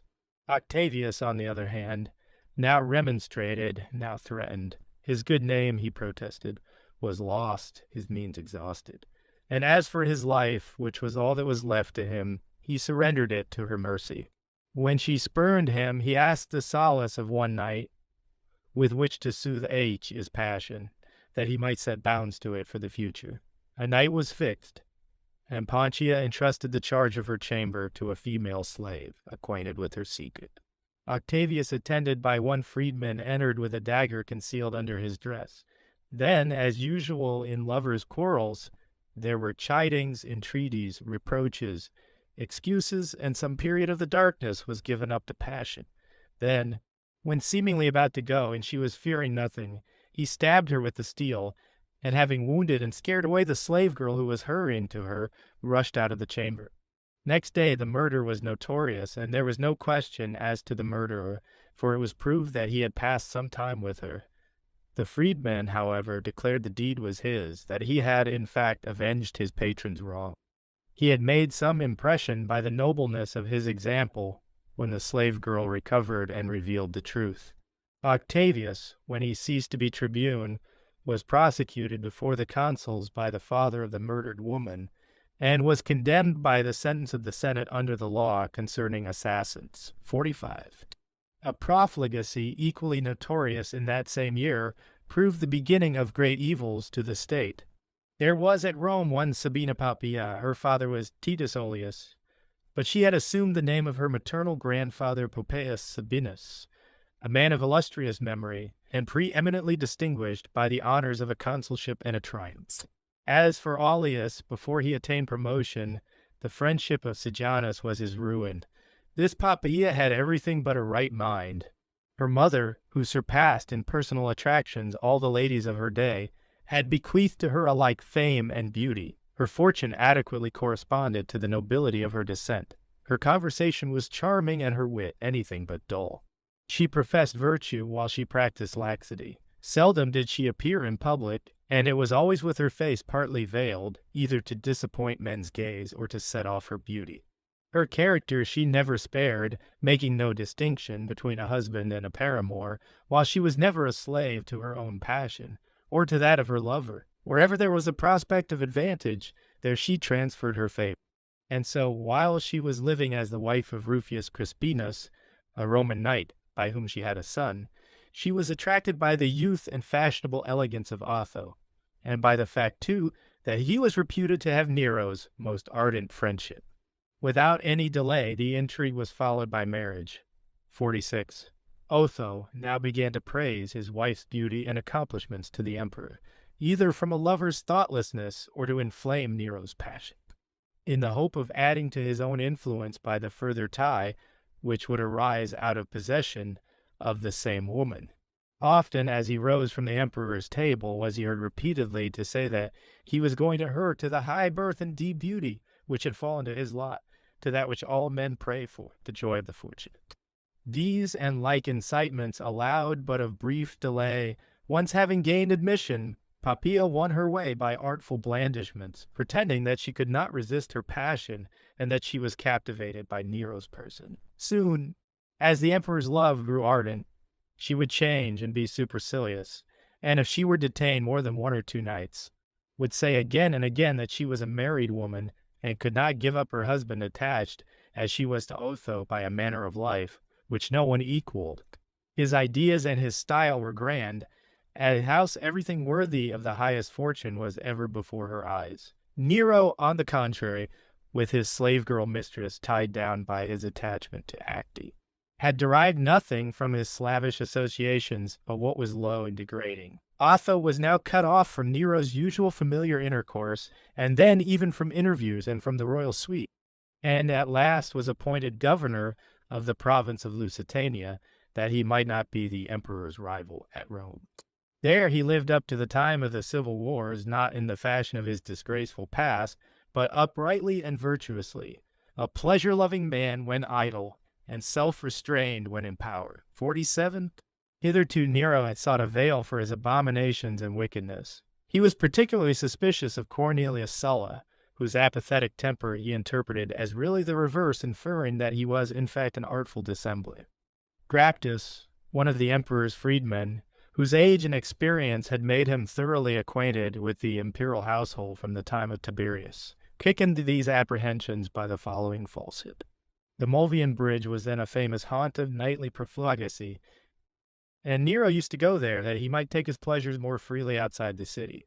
So Graptus, Taking advantage of an idle panic into which the royal attendants had chanced to have been thrown on their return by one of those youthful frolics which were then everywhere practiced, invented a story that a treacherous attack had been planned on the emperor, should he go back by the Flaminian road, and that through the favor of destiny he had escaped it as he went home by a different way to Sallust's gardens. Sulla, he said, was the author of this plot. Not one, however, of Sulla's slaves or clients was recognized, and his character, despicable as it was and incapable of a daring act, was utterly at variance with the truth. Still, just as if he had been found guilty, he was ordered to leave his country and confine himself within the walls of Massilia. 48:35. During the same consulship, a hearing was given to two conflicting deputations from Puteoli, sent to the Senate by the town council and by the populace. The first spoke bitterly of the violence of the multitude, the second of the rapacity of the magistrates and of all the chief citizens. That the disturbance, which had gone as far as stoning and threats of fire, might not lead on to bloodshed and armed fighting, Caius Cassius was appointed to apply some remedy. As they would not endure his rigor, the charge of the affair was at his own request transferred to the brothers Scribani, to whom was given a praetorian cohort, the terror of which, coupled with the execution of a few persons, restored peace to the townspeople. 49. I should not mention a very trivial decree of the Senate which allowed the city of Syracuse to exceed the prescribed number in their gladiatorial shows. Had not Paius Thrasea spoken against it, and furnished his traducers with a ground for censuring his motion? Why, it was asked, if he thought that the public welfare required freedom of speech in the Senate, did he pursue such trifling abuses? Why should he not speak for or against peace and war, or on the taxes and laws and other matters involving Roman interests? The senators, as often as they received the privilege of stating an opinion, were at liberty to say out what they pleased, and to claim that it should be put to the vote. Was it the only worthy object of reform to provide that the Syracusans should not give shows on a larger scale? Were all other matters in every department of the empire as admirable as if Thrasea, and not Nero, had the direction of them? But if the highest affairs were passed by and ignored, how much more ought there to be no meddling with things wholly insignificant? Thrasea, in reply, when his friends asked an explanation, said that it was not in ignorance of Rome's actual condition that he sought to correct such decrees, but that he was giving what was due to the honor of the senators in making it evident that those who attended, even to the merest trifles, would not disguise their responsibility for important affairs.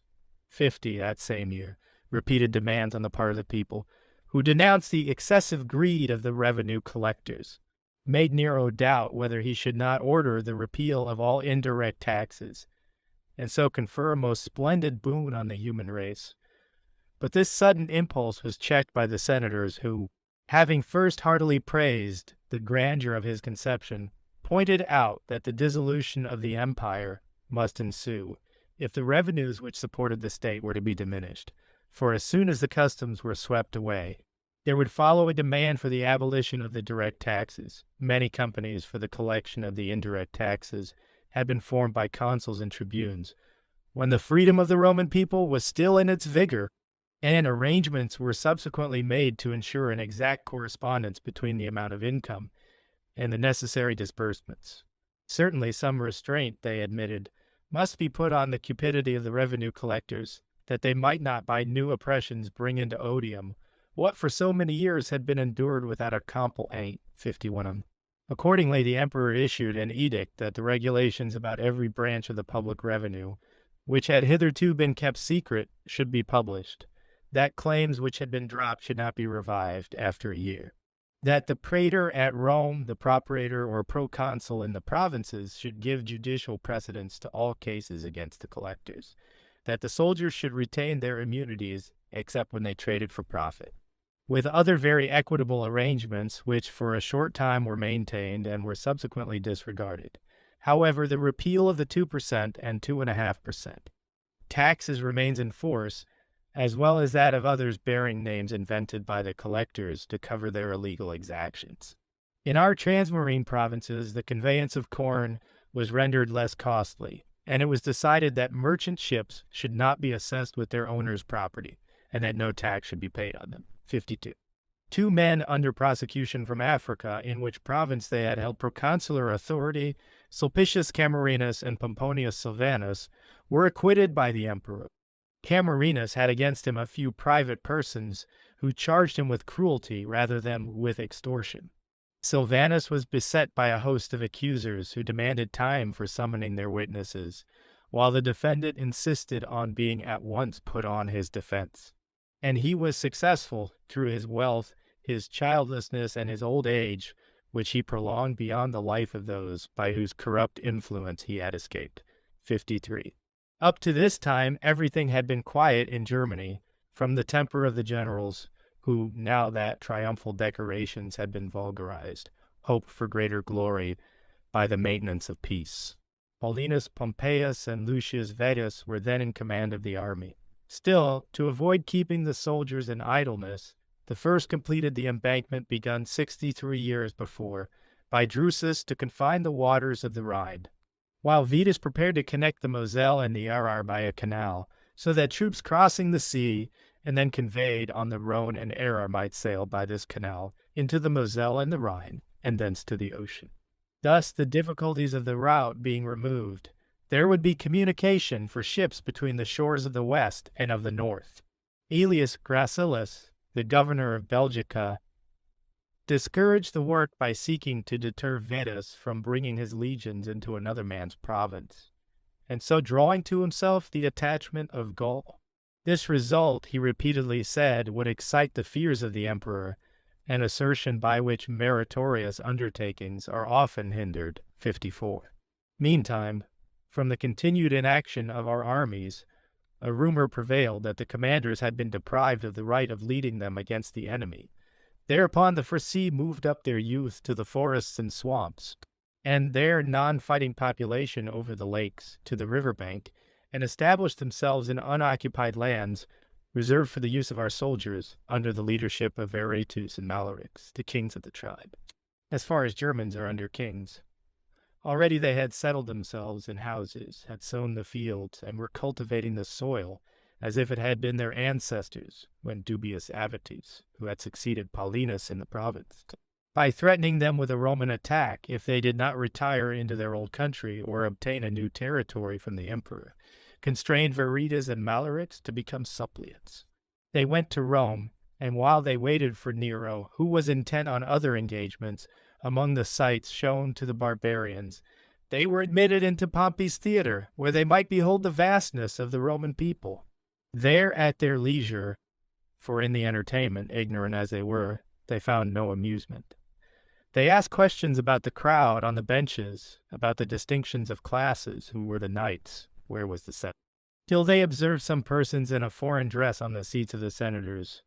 Having asked who they were, when they were told that this honor was granted to envoys from those nations which were distinguished for their bravery and their friendship to Rome, they exclaimed that no men on earth surpassed the Germans in arms or in loyalty. Then they went down and took their seat among the senators. The spectators hailed the act good-naturedly, as due to the impulsiveness of a primitive people and to an honorable rivalry. Nero gave both of them the Roman franchise and ordered the Frisii to withdraw from the territory in question. When they disdained obedience, some auxiliary cavalry, by a sudden attack, made it a necessity for them, capturing or slaughtering those who obstinately resisted, 55 of this same territory. The Ampsivori now possessed themselves, a tribe more powerful not only from their numbers, but from having the sympathy of the neighboring peoples, as they had been expelled by the Chossi, and had to beg as homeless outcasts, a secure exile. Their cause was pleaded by a man, famous among those nations and loyal to Rome, Boicolus by name, who reminded us that on the Cheruscan revolt he had been imprisoned by the order of Arminius, that afterwards he had served under the leadership of Tiberius and of Germanicus, and that to a 50 years' obedience he was adding the merit of subjecting his tribe to our dominion. What an extent of plain, he would say, lies open into which the flocks and herds of the Roman soldiers may someday be sent. Let them by all means keep retreats for their cattle, while men are starving. Only let them not prefer a waste and a solitude to friendly nations. Once these fields belonged to the Cimani, then to the Tubanes, after them to the Eusipia. As heaven is for the gods, So the earth has been given to mankind, and lands uninhabited are common to all. Then, looking up to the sun and invoking the other heavenly bodies, he asked them, as though standing in their presence, whether they wish to behold an empty soil. Rather let them submerge it beneath the sea against the plunderers of the land. 56. Avitus was impressed by this language and said that people must submit to the rule of their betters, that the gods to whom they appealed had willed that the decision as to what should be given or taken from them was to rest with the Romans, who would allow none but themselves to be judges. This was his public answer to the Ampsivarii. To Boiocalus, his reply was that in remembrance of past friendship, he would cede the lands in question. Boiocalus spurned the offer as the price of treason, adding, "We may lack a land to live in. We cannot lack one to die in," and so they parted with mutual exasperation. The Ampsivarii now called on the Bructeri, the Tencteri, and yet more distant tribes to be their allies in war. Avitus, having written to Curtilius Mancia, commander of the upper army, asking him to cross the Rhine and display his troops in the enemy's rear, himself led his legions into the territory of the Tencteri, and threatened them with extermination unless they dissociated themselves from the colony. When upon this the Tencteri stood aloof, the Bructeri were cowed by a like terror, and so, as the rest too were for averting perils which did not concern them, the Ampsivarian tribe in its isolation retreated to the Usipi and Tubanus. Driven out of these countries, they sought refuge with the Chatti and then with the Cherusi, and after long wanderings as destitute outcasts, received now as friends, now as friends, now as foes, their entire youth were slain in a strange land. And all who could not fight were apportioned as booty. 57. The same summer a great battle was fought between the Hermunduri and the Chatti, both forcibly claiming a river which produced salt in plenty and bounded their territories. They had not only a passion for settling every question by arms, but also a deep-rooted superstition that such localities are specially near to heaven, and that mortal prayers are nowhere more attentively heard by the gods. It is, they think, through the bounty of divine power that in that river and in those forests salt is produced, not, as in other countries, by the drying up of an overflow of the sea, but by the combination of two opposite elements, fire and water. When the latter had been poured over a burning pile of wood, the war was a success for the Hermunduri, and the more disastrous to the Chatti because they had devoted, in the event of victory, the enemy's army to Mars and Mercury, a vow which consigns horses, men, everything indeed on the vanquished side to destruction, and so the hostile threat recoiled on themselves. Meanwhile, a state in alliance with us, that of the Ubii, suffered grievously from an unexpected calamity. Fires suddenly bursting from the earth seized everywhere on country houses, crops, and villages, and were rushing on to the very walls of the newly founded colony. Nor could they be extinguished by the fall of rain or by river water, or by any other moisture, till some countrymen, in despair of a remedy and in fury at the disaster, flung stones from a distance, and then, approaching nearer, as the flames began to sink, tried to scare them away like so many wild beasts, with the blows of clubs and other weapons.